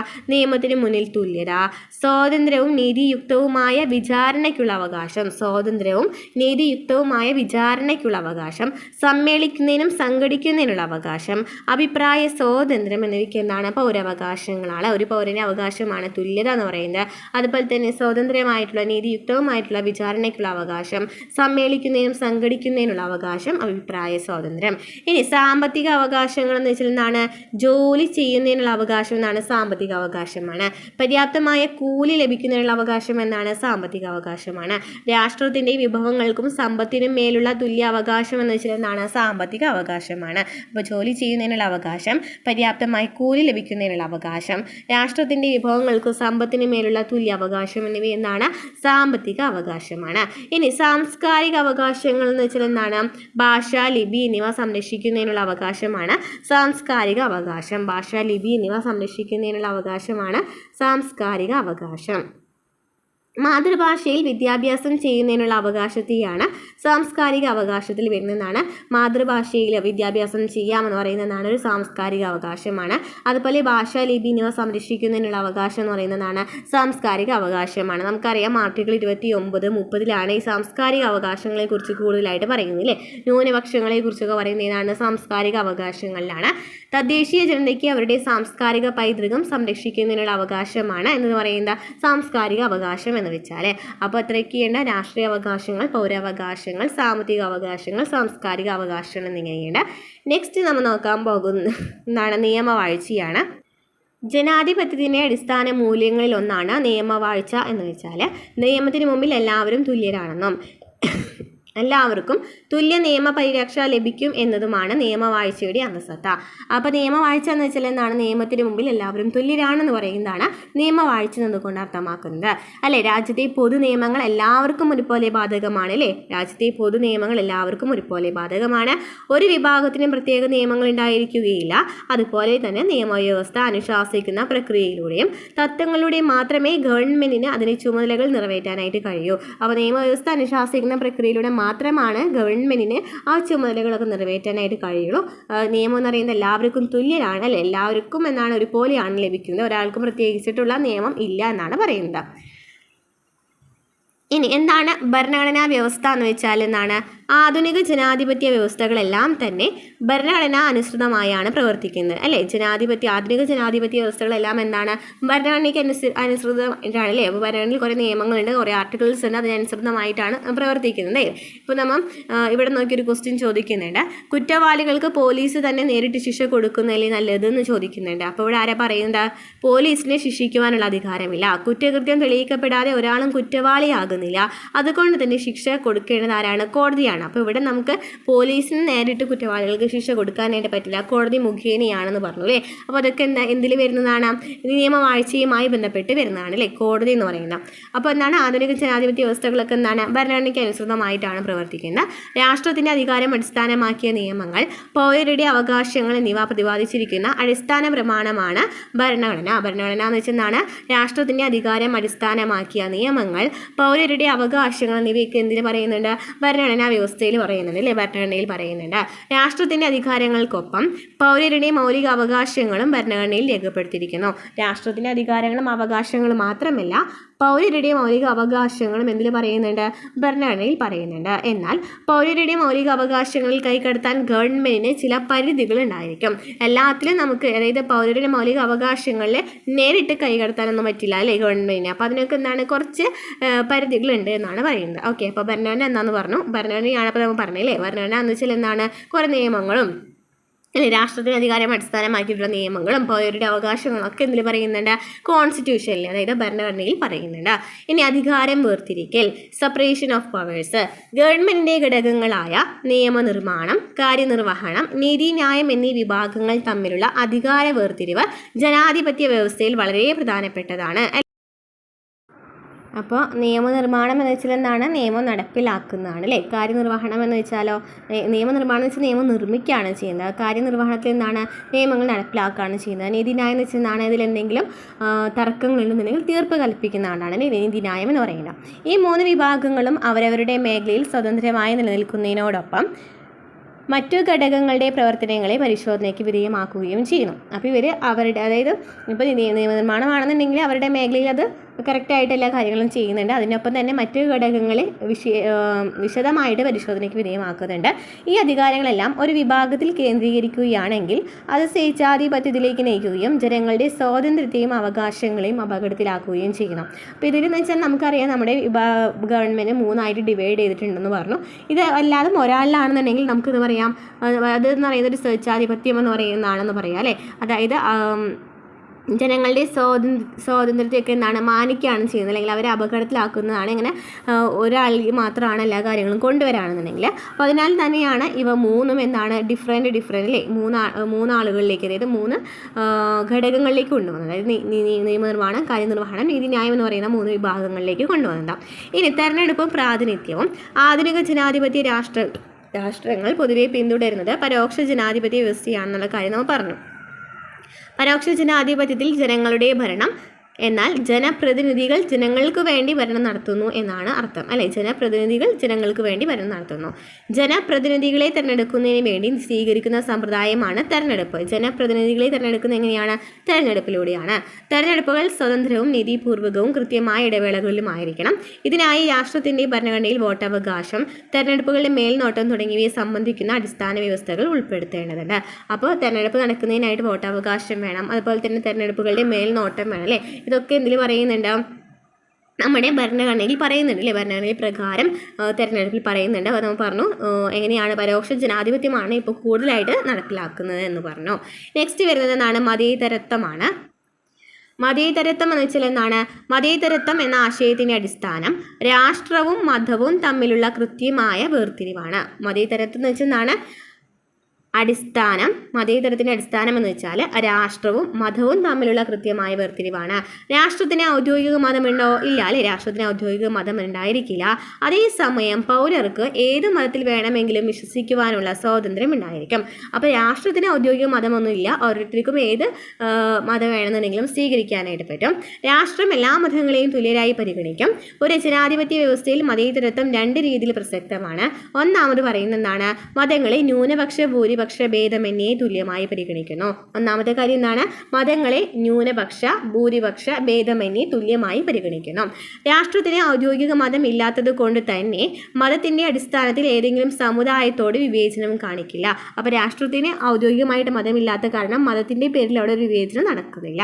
അത് മറ്റൊന്ന്, അത് പൗരർക്ക് വിശ്വാസ സ്വാതന്ത്ര്യത്തോടൊപ്പം തുല്യനീതിയും അവകാശങ്ങളും നൽകുന്നുണ്ട്. ഓക്കെ, നെക്സ്റ്റ് വരുന്നതാണ് രാഷ്ട്രീയ പാർട്ടികളാണ്. ആധുനിക ജനാധിപത്യത്തിൽ രാഷ്ട്രീയ പാർട്ടികൾ അത്യന്താപേക്ഷിതമായ ഘടകമാണ്. ജനാധിപത്യത്തിൽ രാഷ്ട്രീയ അവബോധം സൃഷ്ടിക്കുന്നതിലും പൊതുജനാഭിപ്രായം രൂപീകരിക്കുന്നതിലും ഇവ പ്രധാന പങ്കുവഹിക്കുന്നു. രാഷ്ട്രീയ പാർട്ടികൾ ഒരു ജനാധിപത്യത്തിൻ്റെ പ്രവർത്തനത്തെ സുഗമമാക്കുന്നുണ്ട് അല്ലേ. ഇവർ നടത്തുന്ന സമ്മേളനങ്ങൾ, ജാഥകൾ, പ്രസംഗങ്ങളൊക്കെ ജനാധിപത്യത്തിലെ ഏറ്റവും ശക്തമായ രാഷ്ട്രീയ വിദ്യാഭ്യാസ പരിപാടികളാണ്. പൊതുജനാഭിപ്രായം തങ്ങൾക്ക് അനുകൂലമാക്കിക്കൊണ്ട് തെരഞ്ഞെടുപ്പിൽ വിജയിച്ച് രാഷ്ട്രീയ അധികാരം നേടുക എന്നതും രാഷ്ട്രീയ പാർട്ടികളുടെ ലക്ഷ്യമാണ്. നെക്സ്റ്റ് എന്താണ്, പ്രതിപക്ഷം. ജനാധിപത്യ സംവിധാനത്തിൽ പ്രതിപക്ഷം പ്രധാനപ്പെട്ട പങ്കുണ്ട്. പ്രതിപക്ഷത്തിന് ഗവൺമെന്റിനെ വിമർശിക്കുവാനും വിലയിരുത്തുവാനും സ്വാതന്ത്ര്യം ഉണ്ടായിരിക്കണം അല്ലെ. പ്രതിപക്ഷത്തിന് ഗവൺമെന്റിനെ വിമർശിക്കുന്നതിനുള്ള സ്വാതന്ത്ര്യമുണ്ട്. പ്രതിപക്ഷത്തിന്റെ പ്രവർത്തന സ്വാതന്ത്ര്യമാണ് ആരോഗ്യകരമായ ജനാധിപത്യത്തിന്റെ ലക്ഷണം എന്ന് പറയുന്നത്. പ്രതിപക്ഷം എന്ന് വെച്ചാൽ എന്തെങ്കിലും തെറ്റുകളുണ്ടെന്നുണ്ടെങ്കിൽ ചൂണ്ടിക്കാട്ടാണ് ചെയ്യുന്നത്. അപ്പോൾ അതെന്ന് പറയുന്നത് എന്താണ്, ഒരു ആരോഗ്യകരമായ ജനാധിപത്യത്തിന്റെ പ്രധാനപ്പെട്ട ലക്ഷണമാണ്. ക്രിയാത്മക പ്രതിപക്ഷം ഗവൺമെന്റിന്റെ എല്ലാ പ്രവർത്തനങ്ങളെയും സൂക്ഷ്മമായി പരിശോധിക്കുകയും വിലയിരുത്തുകയും ചെയ്യുന്നു. ക്രിയാത്മകമായ പ്രതിപക്ഷമാണെന്നുണ്ടെങ്കിൽ ഗവൺമെന്റിന്റെ എല്ലാ പ്രവർത്തനങ്ങളെയും സൂക്ഷ്മമായി നിരീക്ഷിക്കുന്നു, അതിനെ വിലയിരുത്തുന്നു. ഭരണത്തിന്റെ തെറ്റായ നയങ്ങളെ വിമർശിക്കുന്നതിനോടൊപ്പം അവയെ തിരുത്തുന്നതിന് വേണ്ടി പൊതുജനാഭിപ്രായം സ്വരൂപിക്കുകയും ബദൽ നയങ്ങൾ നിർദ്ദേശിക്കുകയും ചെയ്യുന്നു. അപ്പോൾ പ്രതിപക്ഷമാണ് ജനാധിപത്യത്തെ കൂടുതലായിട്ട് ചലനാത്മകമാക്കുന്നത് എന്ന് പറയാം. അവരുടെ തെറ്റുകൾ ചൂണ്ടിക്കാട്ടാണ് ചെയ്യുന്നത്. അവർ സംഘടിപ്പിക്കുന്ന ജാഥകളും സമ്മേളനങ്ങളും പ്രകടനങ്ങളും എല്ലാം രാഷ്ട്രീയ വ്യവസ്ഥയെ കൂടുതൽ സജീവമാക്കുന്നു. പ്രതിപക്ഷത്തെ നിരോധിക്കുകയോ നിയന്ത്രിക്കുകയോ പ്രതിപക്ഷ നേതാക്കളെ തുറങ്കിലടക്കുകയോ ചെയ്യുന്നത് പറയുന്ന രാഷ്ട്രീയ വ്യവസ്ഥ എന്ന് പറയുന്നത് ജനാധിപത്യത്തിന് ഗുണമല്ല. അപ്പോൾ പ്രതിപക്ഷം എന്ന് പറയുന്നത് ഇതിലുണ്ട്, ജനാധിപത്യത്തിലുണ്ട്. അപ്പോൾ എന്തൊക്കെയാണ് നമ്മളിവിടെ പറഞ്ഞത്, നാം പറഞ്ഞ ജനാധിപത്യത്തിൻ്റെ പ്രധാനപ്പെട്ട ഘടകങ്ങൾ ഏതൊക്കെയാണെന്ന് പറഞ്ഞു. ഇനി നമ്മൾ നോക്കാൻ പോകുന്നത് ജനാധിപത്യം പാലിക്കാത്ത ഗവൺമെൻറ്റുകൾ ഇപ്പോഴും നിലവിലുണ്ട്. അപ്പോൾ ആ ഗവൺമെൻറ് എന്തൊക്കെയാണ്, അവിടുത്തെ പ്രധാനപ്പെട്ട അവിടുത്തെ ഈ ജനാധിപത്യത്തിൽ എന്തൊക്കെയാണ് പറയുന്നത് നമുക്ക് നോക്കാം. ഒന്ന്, രാജവാഴ്ചയാണ്. ഏറ്റവും പഴയ രൂപത്തിലുള്ള ഗവൺമെൻറ്റാണ് ഈ രാജവാഴ്ച എന്ന് പറയുന്നത് അല്ലേ.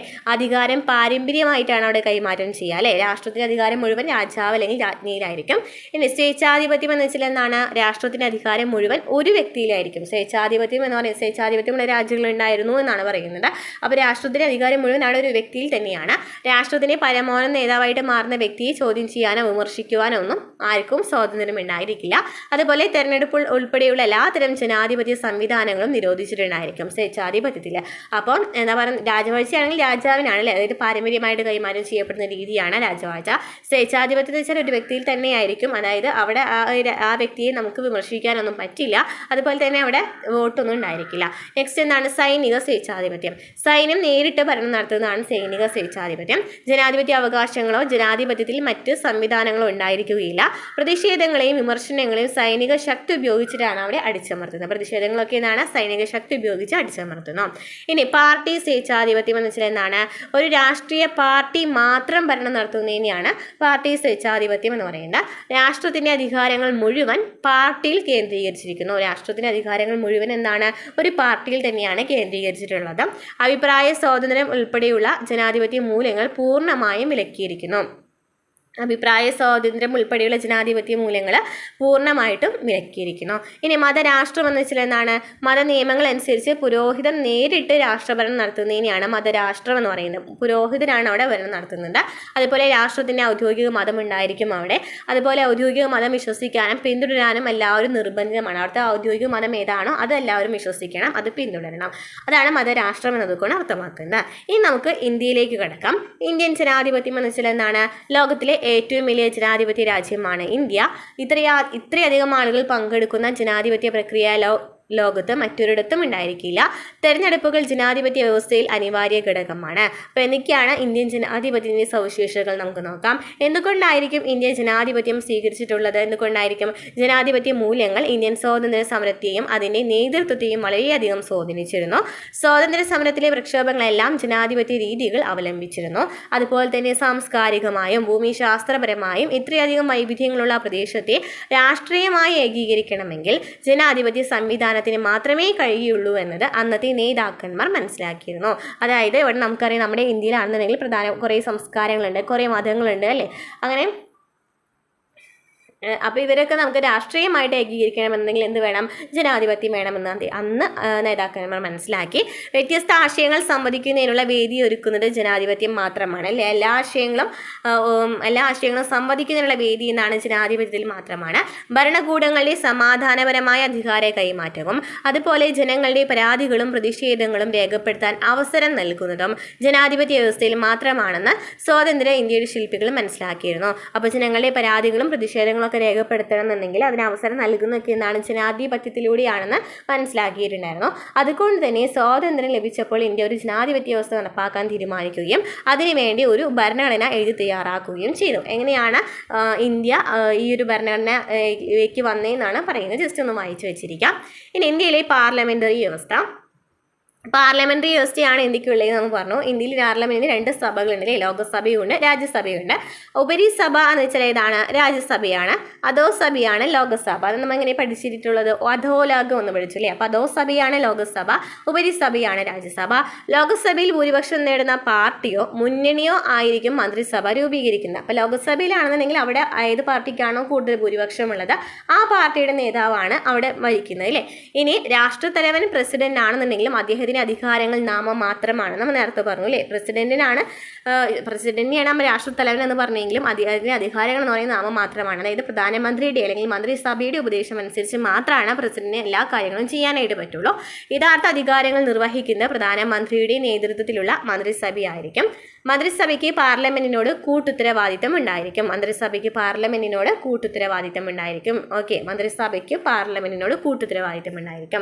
ലോകസഭയിൽ അവിശ്വാസ പ്രമേയം പാസ്സാക്കുന്നതിലൂടെ മന്ത്രിസഭയെ അധികാരത്തിൽ നിന്നും പുറത്താക്കാവുന്നതാണ്. ലോകസഭയിൽ അവിശ്വാസ പ്രമേയം പാസ്സാക്കുകയാണെന്നുണ്ടെങ്കിൽ നമുക്ക് എന്ത് ചെയ്യാനായിട്ട് പറ്റും? ആ മന്ത്രിസഭയെ നമുക്ക് അധികാരത്തിൽ നിന്ന് മാറ്റാനുള്ള ഒരു ഇതുണ്ട് അല്ലേ? അതാണ് പറയുന്നത് എന്താണ് അവിശ്വാസ പ്രമേയം എന്ന് കൂടെ അർത്ഥമാക്കുന്നത്. അപ്പോൾ എന്താണ് അവിശ്വാസ പ്രമേയം നമുക്ക് നോക്കാം. അവിശ്വാസ പ്രമേയം എന്ന് വെച്ചാൽ നിലവിലുള്ള മന്ത്രിസഭയിൽ ലോകസഭയ്ക്ക് വിശ്വാസമില്ല എന്ന് രേഖപ്പെടുത്തി സഭയിൽ അവതരിപ്പിക്കുന്ന പ്രമേയത്തെയാണ് അവിശ്വാസ പ്രമേയം എന്ന് പറയുന്നത്. ഈ ഒരു മന്ത്രിസഭയിൽ ലോകസഭയ്ക്ക് വിശ്വാസമില്ല എന്ന് ഒരു പ്രമേയം അവതരിപ്പിക്കുകയാണ്. അതിനെയാണ് നമ്മളെന്ന് പറയുന്നത് അവിശ്വാസ പ്രമേയം എന്ന് പറയുന്നത്. പാർലമെന്ററി സംവിധാനത്തിൽ പ്രധാനമന്ത്രിയുടെ നേതൃത്വത്തിലുള്ള മന്ത്രിസഭയ്ക്ക് നിയമനിർമ്മാണ സഭയുടെ വിശ്വാസം നിലനിർത്തിയാൽ മാത്രമേ അധികാരത്തിൽ തുടരാൻ കഴിയുള്ളൂ. പാർലമെന്ററി സംവിധാനത്തിൽ എന്താണ് പറയുന്നത്? ഈ മന്ത്രിസഭയ്ക്ക് എന്ത് ചെയ്യണം? നിയമനിർമ്മാണ സഭയുടെ വിശ്വാസം നിലനിർത്തണം അല്ലേ? എന്നാൽ മാത്രമാണ് ഈ പാർലമെന്റിൽ തുടരാനായിട്ട് കഴിയുള്ളൂ. ഭൂരിപക്ഷ അംഗങ്ങൾ ചേർന്ന് പാർലമെന്റിൽ അവിശ്വാസ പ്രമേയം പാസ്സാക്കിയാൽ മന്ത്രിസഭയ്ക്ക് അധികാരം നഷ്ടമാകും. ഓക്കെ, അത് മനസ്സിലായി. ഇനി അടിയന്തര പ്രമേയം, ചോദ്യോത്തരവേള, ശ്രദ്ധ ക്ഷണിക്കൽ പ്രമേയം, ശൂന്യവേള തുടങ്ങിയ മാർഗങ്ങളിലൂടെ പാർലമെന്റിന് മന്ത്രിസഭയുടെ മേൽ നിയന്ത്രണങ്ങൾ ഏർപ്പെടുത്താൻ കഴിയും. അപ്പോൾ പാർലമെന്റിന് അറിയാം കുറേ ഘട്ടങ്ങളുണ്ടെന്നൊക്കെ നമുക്കറിയാം. അടിയന്തര ചോദ്യോത്തരവേള, ശ്രദ്ധ ക്ഷണിക്കൽ പ്രമേയം എന്നൊക്കെ പറയുന്ന കുറേ സഭകളുണ്ടെന്ന് അറിയാം. അപ്പോൾ അതിലൂടെയൊക്കെ നമുക്ക് പാർലമെന്റിന് മന്ത്രിസഭയുടെ നിയന്ത്രണങ്ങൾ ഏർപ്പെടുത്താനായിട്ട് കഴിയുമെന്ന് പറയുന്നു. ഇനി സാർവത്രിക പ്രായപൂർത്തി വോട്ടവകാശം. സാർവത്രിക പ്രായപൂർത്തി വോട്ടവകാശം എന്നാണ് ഇന്ത്യൻ ഭരണഘടനയുടെ 326 അനുച്ഛേദം അനുസരിച്ച് ജാതി മത ലിംഗ വർഗ വ്യത്യാസങ്ങൾ പരിഗണിക്കാതെ ഇന്ത്യയിൽ എല്ലാ പൗരർക്കും വോട്ട് ചെയ്യുവാനുള്ള അവകാശമുണ്ട്. പ്രായപൂർത്തി വോട്ടവകാശത്തിൽ എന്നാണ് പറയുന്നത്, ജാതി മത ലിംഗ വർഗ വ്യത്യാസങ്ങൾ പരിഗണിക്കാതെ തന്നെ ഇന്ത്യയിൽ എല്ലാ പൗരർക്കും വോട്ട് ചെയ്യാനുള്ള അവകാശമുണ്ട്. അപ്പോൾ ഏതാണ് ആർട്ടിക്കിൾ ചോദിക്കുകയാണെങ്കിൽ ഏതാണ് ആർട്ടിക്കിൾ 326 സാർവത്രിക പ്രായപൂർത്തി വോട്ടവകാശത്തെക്കുറിച്ച് പറയുന്നത്. ഭരണഘടന പ്രാബല്യത്തിൽ വന്നപ്പോൾ വോട്ടവകാശത്തിനുള്ള പ്രായം 21 വയസ്സായിരുന്നു. ഇത് കോൺസ്റ്റിറ്റ്യൂഷൻ വരുന്ന സമയത്ത് വോട്ടവകാശത്തിനുള്ള പ്രായം 21 വയസ്സായിരുന്നു അല്ലേ. ഏത് ഭേദഗതി അനുസരിച്ചിട്ടാണ് 18 ആക്കിയത്? 1989 61 ഭേദഗതി ആയിരുന്നു അല്ലേ. 61 ഭരണഘടനാ ഭേദഗതി പ്രകാരം 1989 തെരഞ്ഞെടുപ്പ് മുതൽ വോട്ട് ചെയ്യാനുള്ള പ്രായപരിധി 18 വയസ്സായിട്ട് കുറച്ചു. അതായത് 1989 61 ഭേദഗതി പ്രകാരമാണ് എന്ത് സംഭവിച്ചത്? പ്രായപൂർത്തി വോട്ടവകാശം, വോട്ട് ചെയ്യാനുള്ള അവകാശം 21 നിന്നും 18 ആക്കി കുറച്ചത്. നിരക്ഷരത കൂടിയ ഇന്ത്യയിൽ സാർവത്രിക പ്രായപൂർത്തി വോട്ടവകാശം നടപ്പിലാക്കുന്നതിനെ നിരവധി പേർ എതിർത്തിരുന്നു. അതായത് നമുക്കറിയാം ആ ഒരു സമയത്ത് ഇന്ത്യയിൽ എന്താണ് നോക്കുകയാണെന്നുണ്ടെങ്കിൽ നിരക്ഷരാണ്. അതായത് എന്താണ് അധികം വിദ്യാഭ്യാസമൊന്നും ഉണ്ടായിരുന്ന ആൾക്കാരായിരുന്നില്ല. അത് കാരണം തന്നെ ഈ പ്രായപൂർത്തി വോട്ടവകാശത്തെ അവരൊക്കെ എന്താണ് എതിർത്തിരുന്നു എന്ന് പറയുന്നു. എന്നാൽ ഇന്ത്യയിലെ എല്ലാ പൗരർക്കും വോട്ടവകാശം വേണമെന്ന നിലപാടാണ് ജവഹർലാൽ നെഹ്റു സ്വീകരിച്ചത്. ആധുനിക ജനാധിപത്യ സമ്പ്രദായം ഉദയം കൊണ്ട യൂറോപ്യൻ രാജ്യങ്ങളിൽ പോലും അതിൻ്റെ ആരംഭത്തിൽ തൊഴിലാളികൾക്കും സ്ത്രീകൾക്കും വോട്ടവകാശം ലഭിച്ചിരുന്നില്ല അല്ലേ. നമ്മൾ പറഞ്ഞു ഗ്രീസിലൊക്കെ ആണെന്നുണ്ടെങ്കിൽ സ്ത്രീകൾക്കും അടിമകൾക്കും ഒന്നും ഉണ്ടായിരുന്നില്ല വോട്ടവകാശം എന്ന് പറഞ്ഞു. അപ്പോൾ തൊഴിലാളികൾക്കും സ്ത്രീകൾക്കൊന്നും ആ ഒരു സമയത്ത് വോട്ടവകാശം ഉണ്ടായിരുന്നില്ല. ഈ പശ്ചാത്തലത്തിലാണ് ഇന്ത്യൻ ഭരണഘടനാ നിർമ്മാതാക്കൾ സ്വീകരിച്ച സാർവത്രിക പ്രായപൂർത്തി വോട്ടവകാശത്തിൻ്റെ പ്രസക്തി വർദ്ധിക്കുന്നത്. ഓക്കെ, ഇവിടെ എന്താ പറയുന്നത്? ബ്രിട്ടനും അമേരിക്കയും പോലുള്ള വികസിത രാഷ്ട്രങ്ങൾ പോലും ജനാധിപത്യം നടപ്പിലാക്കി ഏറെ നാളുകൾക്ക് ശേഷമാണ് സ്ത്രീകൾക്ക് വോട്ടവകാശം നൽകിയതെന്ന് അത്ഭുതപ്പെടുത്തുന്നു. അതായത് അമേരിക്കയിലെ പല സംസ്ഥാനങ്ങളിലും ആഫ്രോ അമേരിക്കൻ ജനതയ്ക്ക് വോട്ടവകാശം അനുവദിച്ചത് 1960കളിൽ മാത്രമാണ് എന്ന് ജസ്റ്റ് ഒന്ന് വായിച്ചു വെച്ചിരിക്കുക. 1960 അമേരിക്കയിലൊക്കെ ആണെന്നുണ്ടെങ്കിലും വോട്ടവകാശം അനുവദിച്ചിട്ടുണ്ടായിരുന്നത്. ഇനി തിരഞ്ഞെടുക്കപ്പെടുന്ന ഗവൺമെൻറ് എന്ന് വെച്ചാൽ എന്താണ്? ഇന്ത്യയിലെ ദേശീയ സംസ്ഥാന തലങ്ങളിൽ ജനങ്ങൾ തിരഞ്ഞെടുക്കുന്ന പ്രതിനിധികളാണ് ഗവൺമെൻറ് രൂപീകരിക്കേണ്ടത്. ജനങ്ങൾ തിരഞ്ഞെടുക്കുന്ന പ്രതിനിധികളാണ് ഇന്ത്യയിലെ ദേശീയ സംസ്ഥാന തലങ്ങളിൽ ഗവൺമെൻറ്റിനെ രൂപീകരിക്കേണ്ടത്. 5 വർഷമാണ് ഗവൺമെൻറ്റിൻ്റെ കാലാവധി അല്ലേ. ഗവൺമെൻറ് കാലാവധി എത്രയാണ്? 5 വർഷമാണ്. 5 വർഷം കഴിയുമ്പോൾ പുതിയ തെരഞ്ഞെടുപ്പ് നടത്തും. പുതിയ ഗവൺമെൻറ് അധികാരത്തിലെത്തുകയും ചെയ്യണം. തദ്ദേശ സ്വയംഭരണ സ്ഥാപനങ്ങളിലും ഭരണസമിതികൾ രൂപീകരിക്കുന്നത് തെരഞ്ഞെടുപ്പുകളിലൂടെയാണ്. അതായത് നമുക്കറിയാം ഗവൺമെൻറ് നമ്മൾ തിരഞ്ഞെടുക്കുമ്പോൾ ഇത്രയും കാലാവധി ഉണ്ടായിരിക്കും അല്ലേ. അപ്പോൾ നമ്മുടെ പ്രതിനിധികളെ ഗവൺമെൻറ് രൂപീകരിക്കുമ്പോൾ ഗവൺമെൻറ് കാലാവധി എത്രയാണ്? 5 വർഷമാണ്. അതുപോലെ ഈ 5 വർഷം കഴിഞ്ഞാൽ വേറൊരു ഗവൺമെൻറ് വരും. അതാണ് പറയുന്നത്. തദ്ദേശ സ്വയംഭരണ സ്ഥാപനങ്ങളിലൊക്കെ ഇങ്ങനെ തന്നെയാണ് നടക്കുന്നത് അല്ലേ. ഇനി ജാതി മത ലിംഗ സാമ്പത്തിക ഭേദമന്യേ തെരഞ്ഞെടുപ്പുകളിൽ മത്സരിക്കുന്നതിനും പൊതുസ്ഥാനങ്ങൾ വഹിക്കുന്നതിനുള്ള അവകാശം എല്ലാ ഇന്ത്യൻ പൗരർക്കും ഉണ്ടായിരിക്കും. ഇന്ത്യയിൽ സ്വതന്ത്രവും നീതിപൂർവകവുമായ തെരഞ്ഞെടുപ്പ് നടത്തുന്നതിനായിട്ട് ഒരു തെരഞ്ഞെടുപ്പ് കമ്മീഷൻ നിലവിലുണ്ട് അല്ലേ. നമുക്കറിയാം തെരഞ്ഞെടുപ്പ് നടക്കുന്നതിനായിട്ട് എന്തൊരു തെരഞ്ഞെടുപ്പ് കമ്മീഷൻ ഉണ്ടെന്ന്. അപ്പം നമുക്ക് ദേശീയ തെരഞ്ഞെടുപ്പ് കമ്മീഷനെ കുറിച്ച് നോക്കാം. ഇന്ത്യയിൽ സ്വതന്ത്രവും നീതിപൂർവകവുമായ തെരഞ്ഞെടുപ്പ് നടത്തുന്നതിനുള്ള ഭരണഘടനാ സ്ഥാപനമാണ് തെരഞ്ഞെടുപ്പ് കമ്മീഷൻ. തെരഞ്ഞെടുപ്പ് കമ്മീഷൻ എന്ന് വെച്ചാൽ ഇന്ത്യയിലെ സ്വതന്ത്രവും നീതിപൂർവകവുമായ തെരഞ്ഞെടുപ്പ് നടത്തുന്നതിനുള്ള സ്ഥാപനത്തെയാണ് എന്ന് പറയുന്നത് തെരഞ്ഞെടുപ്പ് കമ്മീഷൻ എന്ന് പറയുന്നത്. രാഷ്ട്രപതി, ഉപരാഷ്ട്രപതി എന്നീ സ്ഥാനങ്ങളിലേക്കും പാർലമെൻറ്റ്, സംസ്ഥാന നിയമനിർമ്മാണ സഭകൾ എന്നിവിടങ്ങളിലേക്കും തെരഞ്ഞെടുപ്പ് നടത്തുന്നത് തെരഞ്ഞെടുപ്പ് കമ്മീഷനാണ്. അപ്പോൾ തെരഞ്ഞെടുപ്പ് കമ്മീഷനാണ് രാഷ്ട്രപതി, ഉപരാഷ്ട്രപതി സ്ഥാനങ്ങളിലേക്ക്, അതുപോലെ തന്നെ പാർലമെൻറ്റ്, സംസ്ഥാന നിയമനിർമ്മാണ സഭകളിലൊക്കെ തെരഞ്ഞെടുപ്പ് നടത്തുന്നുണ്ട്. ഒരു മുഖ്യ തെരഞ്ഞെടുപ്പ് കമ്മീഷണറും മറ്റു 2 കമ്മീഷണർമാരും അടങ്ങുന്നതാണ് തെരഞ്ഞെടുപ്പ് കമ്മീഷൻ്റെ ഘടന എന്ന് പറയുന്നത്. അപ്പോൾ 3 പേരാണ് തെരഞ്ഞെടുപ്പ് കമ്മീഷനിൽ ഉണ്ടായിരിക്കുക. അതിലൊരാളെന്നാണ് മുഖ്യ തെരഞ്ഞെടുപ്പ് കമ്മീഷണറാണ്. ബാക്കി 2 പേരും എന്നാണ് മറ്റു 2 കമ്മീഷണർമാരും അവിടെ ഉണ്ടായിരിക്കും എന്ന് പറയുന്നു. ഇനി സ്വതന്ത്ര നീതിന്യായ വ്യവസ്ഥയും നീതിന്യായ പുനരവലോകനവും. ഏറ്റവും മുകളിൽ സുപ്രീം കോടതിയും തൊട്ടു താഴെയായി ഹൈക്കോടതിയും അതിന് താഴെയായി കീഴ്ക്കോടതികളും ഉൾപ്പെടുന്നതാണ് ഇന്ത്യയുടെ നീതിന്യായ സംവിധാനം. അപ്പോൾ നീതിന്യായ സംവിധാനം എന്ന് പറയുമ്പോൾ നമുക്കറിയാം ഏറ്റവും മുകളിൽ സുപ്രീം കോടതിയാണ്, അതിന് താഴെ ആരാണ്? ഹൈക്കോടതിയാണ്, അതിന് താഴെയായിട്ടാണ് മറ്റു കീഴ്ക്കോടതികളൊക്കെ വരുന്നത്. നീതിന്യായ വിഭാഗം കാര്യനിർവഹണ വിഭാഗത്തിൽ നിന്നും നിയമനിർമ്മാണ സഭയിൽ നിന്നും സ്വതന്ത്രമാണ്. നീതിന്യായ വിഭാഗം മറ്റ് 2 വിഭാഗങ്ങളിൽ നിന്നും സ്വതന്ത്രമാണ്. നീതിന്യായ വ്യവസ്ഥയുടെ സ്വാതന്ത്ര്യം ഉറപ്പാക്കുന്നതിനായി ന്യായാധിപർക്ക് കൃത്യമായ സേവന കാലാവധിയുണ്ട്. കാലാവധി ഉണ്ട് അല്ലേ. ന്യായാധിപരുടെ സേവന വേതന വ്യവസ്ഥകളിൽ ഇടപെടുന്നതിന് കാര്യനിർവഹണ നിയമനിർമ്മാണ വിഭാഗങ്ങൾക്ക് ഭരണഘടനാ പരിധി നിശ്ചയിച്ചിട്ടുണ്ട്. അപ്പോൾ അവരുടെ കാര്യങ്ങളിലൊന്നും അധികം ഇടപെടാനായിട്ട് പാടില്ല. കോടതിയാണ് ഭരണഘടനയുടെ സംരക്ഷകൻ. അപ്പോൾ ഭരണഘടനയുടെ സംരക്ഷകൻ ചോദിക്കുകയാണെങ്കിൽ ആരാണ്? സുപ്രീം കോടതിയാണ് അല്ലേ. കോടതിയാണ് ഭരണഘടനയുടെ സംരക്ഷകൻ എന്ന് പറയുന്നത്. ഈ അർത്ഥത്തിൽ നീതിന്യായ പുനരവലോകനത്തിലൂടെ എക്സിക്യൂട്ടീവിൻ്റെയും നിയമനിർമ്മാണ സഭയുടെയും ഭരണഘടനാ വിരുദ്ധമായ നടപടികൾ അസാധുവായി പ്രഖ്യാപിക്കാൻ കോടതിക്ക് അധികാരമുണ്ട്. ഇനി എന്താണ് നീതിന്യായ പുനരവലോകനം എന്ന് വെച്ചാൽ നോക്കാം. നിയമനിർമ്മാണ സഭ പാസാക്കുന്ന നിയമങ്ങളും കാര്യനിർവഹണ വിഭാഗത്തിന്റെ നടപടികളും ഭരണഘടനാ വിരുദ്ധമാണെങ്കിൽ സുപ്രീം കോടതിക്ക് അത് റദ്ദാക്കുവാനുള്ള അധികാരമുണ്ട്. ഈ കോടതിയുടെ അധികാരത്തെയാണ് നീതിന്യായ പുനരവലോകനം എന്ന് പറയുന്നത്. അതായത് നിയമനിർമ്മാണ സഭ പാസാക്കുന്നുണ്ടായിരിക്കാം നിയമങ്ങൾ, അതുപോലെ തന്നെ കാര്യനിർവഹണ വിഭാഗം അല്ലെ പ്രസിഡന്റ് ആയാലും പ്രധാനം അല്ലെ അവരൊക്കെ എന്താണ് ഒരു നിയമങ്ങൾ നടപ്പിലാക്കുന്നുണ്ടായിരിക്കാം. ഈ നിയമങ്ങളൊക്കെ എന്തെങ്കിലും ഭരണഘടനയ്ക്ക് വിരുദ്ധമായിട്ടാണ് ചെയ്യുന്നതെന്നുണ്ടെങ്കിൽ ഇത് റദ്ദാക്കുവാനുള്ള അധികാരം ആർക്കുണ്ട്? കോടതിക്കുണ്ട്. അപ്പോൾ അതിനെയാണെന്ന് പറയുന്നത് നീതിന്യായ പുനരവലോകനം എന്ന് പറയുന്നത്. ഇനി ഇന്ത്യയിലെ പാർട്ടി സമ്പ്രദായം. ജനാധിപത്യ വ്യവസ്ഥയിൽ വളരെ പ്രധാനപ്പെട്ട പങ്കാണ് രാഷ്ട്രീയ പാർട്ടികൾ നിർവഹിക്കുന്നത്. സ്വതന്ത്ര ലബ്ധി മുതൽ ബഹുകക്ഷി വ്യവസ്ഥയാണ് ഇന്ത്യയിൽ നിലനിൽക്കുന്നത്. ആദ്യത്തെ തെരഞ്ഞെടുപ്പ് മുതൽ 1967 വരെ ഇന്ത്യൻ നാഷണൽ കോൺഗ്രസിൻ്റെ ആധിപത്യമായിരുന്നു പൊതു തെരഞ്ഞെടുപ്പുകളിൽ ഉണ്ടായിരുന്നത് അല്ലേ.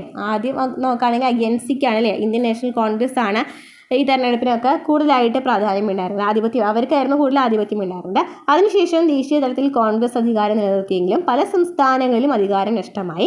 അങ്ങനെ 1989 തെരഞ്ഞെടുപ്പ് മുതലാണ് ഇന്ത്യയിൽ ഒന്നിൽ കൂടുതൽ പാർട്ടികൾ ചേർന്ന് ഗവൺമെൻറ് രൂപീകരിക്കുന്ന മുന്നണി സമ്പ്രദായം നിലവിലുണ്ട്. അപ്പോൾ 1989 തെരഞ്ഞെടുപ്പിന് ശേഷമാണ് കൂടുതൽ പാർട്ടികൾ വന്നതെന്നാണ് പറയുന്നത്. 1967 വരെ ഒരു INC മാത്രം, ഇത് കോൺഗ്രസ് മാത്രമായിരുന്നു ഉണ്ടായിരുന്നത്. അവർക്കായിരുന്നു കൂടുതൽ ആധിപത്യം ഉണ്ടായിരുന്നത്. ഇനി എന്താണ് ബഹുകക്ഷി സമ്പ്രദായം എന്ന് വെച്ചാൽ ഒരു രാഷ്ട്രീയ വ്യവസ്ഥയിൽ അനേകം രാഷ്ട്രീയ പാർട്ടികൾ നിലനിൽക്കുകയും അവ തെരഞ്ഞെടുപ്പിൽ മത്സരിക്കുകയും ചെയ്യുന്നതിനെയാണ് ബഹുകക്ഷി സമ്പ്രദായം എന്ന് പറയുന്നത്. ഒരു രാഷ്ട്രീയ വ്യവസ്ഥയിൽ കുറേ രാഷ്ട്രീയ പാർട്ടികൾ നിലനിൽക്കുന്നു, അവ തെരഞ്ഞെടുപ്പിൽ മത്സരിക്കുകയും ചെയ്യുന്നതിനെയാണ് എന്ന് പറയുന്നത് ബഹുകക്ഷി സമ്പ്രദായം എന്ന് പറയുന്നത്. കുറേ രാഷ്ട്രീയ പാർട്ടികളൊക്കെ തെരഞ്ഞെടുപ്പിൽ മത്സരിക്കുന്നതിനെയാണെന്ന് പറയുന്നത് ബഹുകക്ഷി സമ്പ്രദായം എന്ന് പറയുന്നത്. ഇനി എന്താണ് മുന്നണി ഗവൺമെൻറ്? തെരഞ്ഞെടുപ്പ് കഴിയുമ്പോൾ പാർലമെൻറ്റിൽ ഒരു പാർട്ടിക്കും ഭൂരിപക്ഷം കിട്ടാത്ത സാഹചര്യത്തിൽ ഒന്നിൽ കൂടുതൽ പാർട്ടികൾ ചേർന്ന് മുന്നണി ഉണ്ടാക്കുകയും ഗവൺമെൻറ് രൂപീകരിക്കുകയും ചെയ്യും. ഇത്തരം ഗവൺമെൻറ്റുകളെയാണ് മുന്നണി ഗവൺമെൻറ്റുകൾ എന്ന് പറയുന്നത്. അതായത് കുറേ രാഷ്ട്രീയ പാർട്ടികൾ മത്സരിക്കുകയാണ്, ഇവർക്കൊന്നും ഭൂരിപക്ഷം ലഭിച്ചിട്ടില്ല എന്നുണ്ടെങ്കിൽ ഇവർ തമ്മിലൊരു ധാരണ ഉണ്ടാക്കുകയാണല്ലേ, ഇവരങ്ങനെ ഒരുമിച്ച് പ്രവർത്തിക്കുകയാണെങ്കിൽ നമുക്ക് എന്ന് പറയാം മുന്നണി ഗവൺമെൻറ്റുകളാണ് എന്ന് നമുക്ക് പറയാം. ഇനി ബഹുസ്വരത. ഒരു രാഷ്ട്രം എന്ന നിലയിൽ യൂറോപ്പിലെ ദേശരാഷ്ട്രങ്ങളിൽ നിന്നും ഇന്ത്യ വ്യത്യസ്തമാണ്. ഒരു സംസ്കാരം ഒരു രാഷ്ട്രം എന്ന ആശയത്തിൻ്റെ അടിസ്ഥാനത്തിലാണ് യൂറോപ്പിൽ ദേശരാഷ്ട്രങ്ങൾ രൂപം കൊണ്ടത്. എന്നാൽ യൂറോപ്പിൽ നിന്നും വിഭിന്നമായി വ്യത്യസ്തമായ മത വംശീയ വിഭാഗങ്ങൾക്കും സാംസ്കാരിക ധാരകൾക്കും തുല്യാവകാശങ്ങളും പ്രാധാന്യവും നൽകിക്കൊണ്ടാണ് ഇന്ത്യ എന്ന രാഷ്ട്രം നിലവിൽ വന്നത്. അപ്പോൾ ആദ്യത്തെ യൂറോപ്പിലൊക്കെ ആണെന്നുണ്ടെങ്കിൽ നമ്മൾ നേരത്തെ കണ്ടു അല്ലേ, ഔദ്യോഗിക മതമുണ്ടെന്നൊക്കെ കണ്ടു. അപ്പോൾ അതിനേക്കാൾ വ്യത്യസ്തമായിട്ടാണ് ഇന്ത്യയിൽ എന്താണ് പല മതങ്ങളും പല അവകാശങ്ങളൊക്കെ ഉണ്ടെന്ന് പറഞ്ഞു. ഈ വ്യത്യസ്തകളെ രാഷ്ട്രീയമായി ഉൾക്കൊള്ളുന്നതിനാണ് നാം ഒരു ഫെഡറൽ വ്യവസ്ഥ സ്വീകരിച്ചിട്ടുള്ളത്. ഈ വ്യത്യസ്തകളെ രാഷ്ട്രീയമായി ഉൾക്കൊള്ളുന്നതിന് നമുക്ക് എന്തുണ്ട്? ഒരു ഫെഡറൽ വ്യവസ്ഥ ഉണ്ട്, ഫെഡറൽ സമ്പ്രദായമുണ്ട് അല്ലേ. മതഭാഷ ന്യൂനപക്ഷങ്ങളുടെ അവകാശങ്ങൾ മൗലിക അവകാശത്തിൽ ഉൾപ്പെടുത്തി പ്രത്യേക സംരക്ഷണം നൽകുന്നു. ഇന്ത്യൻ ഭരണഘടനയുടെ 8ാം പട്ടികയിൽ 22 ഭാഷകൾ ഉൾപ്പെടുത്തിയിട്ടുണ്ട് അല്ലേ. പ്രത്യേക പലതരം ഭാഷകളുണ്ടെന്ന് പറഞ്ഞു. 22 ഭാഷകൾ ഏത് പട്ടികയിലാണ് ഉൾപ്പെടുത്തിയിരിക്കുന്ന ഭാഷകൾ? എത്രയാണ്? 8ലാണ് അല്ലേ, 8ലാണ്. അതുപോലെ തന്നെ ഗോത്ര വിഭാഗങ്ങളുടെ സംരക്ഷണത്തിനായുള്ള പ്രത്യേക വ്യവസ്ഥകൾ 5ഉം 6ഉം പട്ടികയിൽ ഉൾപ്പെടുത്തിയിട്ടുണ്ട് അല്ലേ. 5ലും 6ലും എന്നാണ് പട്ടിക വർഗ്ഗക്കാരെ കുറിച്ചിട്ടാണ് പറയുന്നത്. സാംസ്കാരികവും സാമൂഹികവുമായ പ്രത്യേകതകൾ പരിഗണിച്ചുകൊണ്ട് ചില സംസ്ഥാനങ്ങൾക്ക് പ്രത്യേക പദവി നൽകിയിട്ടുണ്ട്. അതിലെ സാംസ്കാരിക സാമൂഹികവുമായിട്ടുള്ള പ്രത്യേകതകൾ പരിഗണിച്ചുകൊണ്ട് ചില സംസ്ഥാനങ്ങൾക്ക് മാത്രം എന്നൊരു പ്രത്യേക പരിഗണനയുണ്ട്.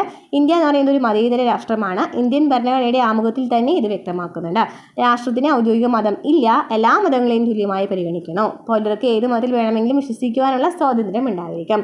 ഇന്ത്യയുടെ ഈ വൈവിധ്യങ്ങളെല്ലാം പ്രതിനിധീകരിക്കുന്ന വേദിയാണ് ഇന്ത്യൻ പാർലമെൻറ്റ് എന്ന് പറയുന്നത്. അപ്പോൾ നമ്മൾ പറഞ്ഞു ഫെഡറൽ വ്യവസ്ഥ എന്നാണല്ലേ. എന്താണ് ഫെഡറൽ വ്യവസ്ഥ എന്ന് വെച്ചാൽ? ഭരണഘടനാപരമായി കേന്ദ്ര സംസ്ഥാന ഗവൺമെൻറ്റുകൾക്കിടയിൽ അധികാര വിഭജനം നിലനിൽക്കുന്ന അവസ്ഥയെയാണ് എന്ന് പറയുന്നത് ഫെഡറൽ വ്യവസ്ഥ എന്ന് പറയുന്നത്. കേന്ദ്രവും സംസ്ഥാനവും തമ്മിലുള്ള തർക്കം പരിഹരിക്കുന്നതിന് ഈ വ്യവസ്ഥയിൽ ഒരു സ്വതന്ത്ര നീതിന്യായ വ്യവസ്ഥ ഉണ്ടായിരിക്കും. അതായത് കേന്ദ്രത്തിനും സംസ്ഥാനത്തിനും ഇടയിലും എന്തുണ്ടായിരിക്കും? അധികാര വിഭജനങ്ങൾ ഉണ്ടാവും. നമ്മൾ ലിസ്റ്റുകളെ കുറിച്ചൊക്കെ പഠിച്ചിട്ടുണ്ട് അല്ലേ? 7ാമത്തെ പട്ടികയിലാണ് പറയുന്നത് ലിസ്റ്റുകളെ കുറിച്ചിട്ട്. അപ്പോൾ കേന്ദ്രത്തിന് മുന്നിൽ കുറച്ച് അധികാരങ്ങളുണ്ട് അല്ലേ? കുറച്ച് കാര്യങ്ങളൊക്കെ എന്താണ് കേന്ദ്രത്തിന് മാത്രം ഉള്ളതാണ്. അതുപോലെ തന്നെ സംസ്ഥാനങ്ങൾക്ക് മാത്രമുള്ളതാണ്. രണ്ടിനും കൂടിയിട്ടുള്ള അങ്ങനെയൊക്കെ ഉണ്ട് അല്ലേ? അതാണ് പറയുന്നത് കേന്ദ്രത്തിനും സംസ്ഥാനത്തിനും അധികാരങ്ങൾ ഉപയോഗിച്ച് നൽകിയിട്ടുണ്ട്. അതിനെയാണെന്ന് പറയുന്നത് ഫെഡറൽ വ്യവസ്ഥ എന്ന് പറയുന്നത്. ഇതിൽ എന്തെങ്കിലും പരിഹരിക്കുന്നുണ്ടെങ്കിൽ ആരുണ്ടായിരിക്കും? ഒരു സ്വതന്ത്ര നീതിന്യായ വ്യവസ്ഥയുണ്ടായിരിക്കും. ഇന്ത്യയോടൊപ്പം സ്വാതന്ത്ര്യം നേടിയ മറ്റു പല രാജ്യങ്ങളും വളരെ പെട്ടെന്ന് തന്നെ സൈനിക ഭരണത്തിലേക്കോ സ്വേച്ഛാധിപത്യത്തിലേക്കോ മാറുകയുണ്ടായി. എന്നാൽ അതിൻ്റെ എല്ലാവിധ ശക്തി ദൗർബല്യങ്ങളോട് കൂടി ഇന്ത്യൻ ജനാധിപത്യം മുന്നോട്ട് പോയിക്കൊണ്ടിരിക്കണം. പല കാര്യങ്ങളിലും പരിമിതികളുണ്ടെങ്കിലും ജനാധിപത്യം അതിനെ പരിണാമദിശയിലാണ്. ഓക്കെ, ക്ലിയർ ആയല്ലോ? അപ്പോൾ ഇതാണ് ഈ ഒരു ക്ലാസ്സിൽ പറയാനുള്ളത്. പ്രധാനമായിട്ടും ജനാധിപത്യത്തെക്കുറിച്ചും അതിൻ്റെ സവിശേഷതകളെക്കുറിച്ച് നമ്മൾ പറഞ്ഞു, ഇന്ത്യയിൽ എങ്ങനെയാണെന്നും പറഞ്ഞു. ഓക്കെ, അപ്പോൾ ക്ലാസ്സുകൾ ഇഷ്ടപ്പെട്ടു എന്നുണ്ടെങ്കിൽ ഒന്ന് സബ്സ്ക്രൈബ് ചെയ്യുക, ലൈക്ക് ചെയ്യുക, കമൻറ്റ് ചെയ്യുക, ഒന്ന് ഹൈപ്പ് കൂടി ചെയ്തിട്ട് കേട്ടോ. അടുത്ത ക്ലാസ് വീണ്ടും കാണാം. അടുത്ത ചാപ്റ്ററിൻ്റെ പേരെന്നാണ് ലോക ഭൂപടത്തിൽ യൂറോപ്പിനെ കുറിച്ചിട്ടാണ് പറയുന്നത്. പോർച്ചുഗീസുകാർ അങ്ങനത്തെ കുറച്ച് കാര്യങ്ങളൊക്കെ ഉണ്ടല്ലോ, അവരെ കുറിച്ചൊക്കെ ഈ ഒരു ചാപ്റ്ററിൽ പറയുന്നുണ്ട് കേട്ടോ.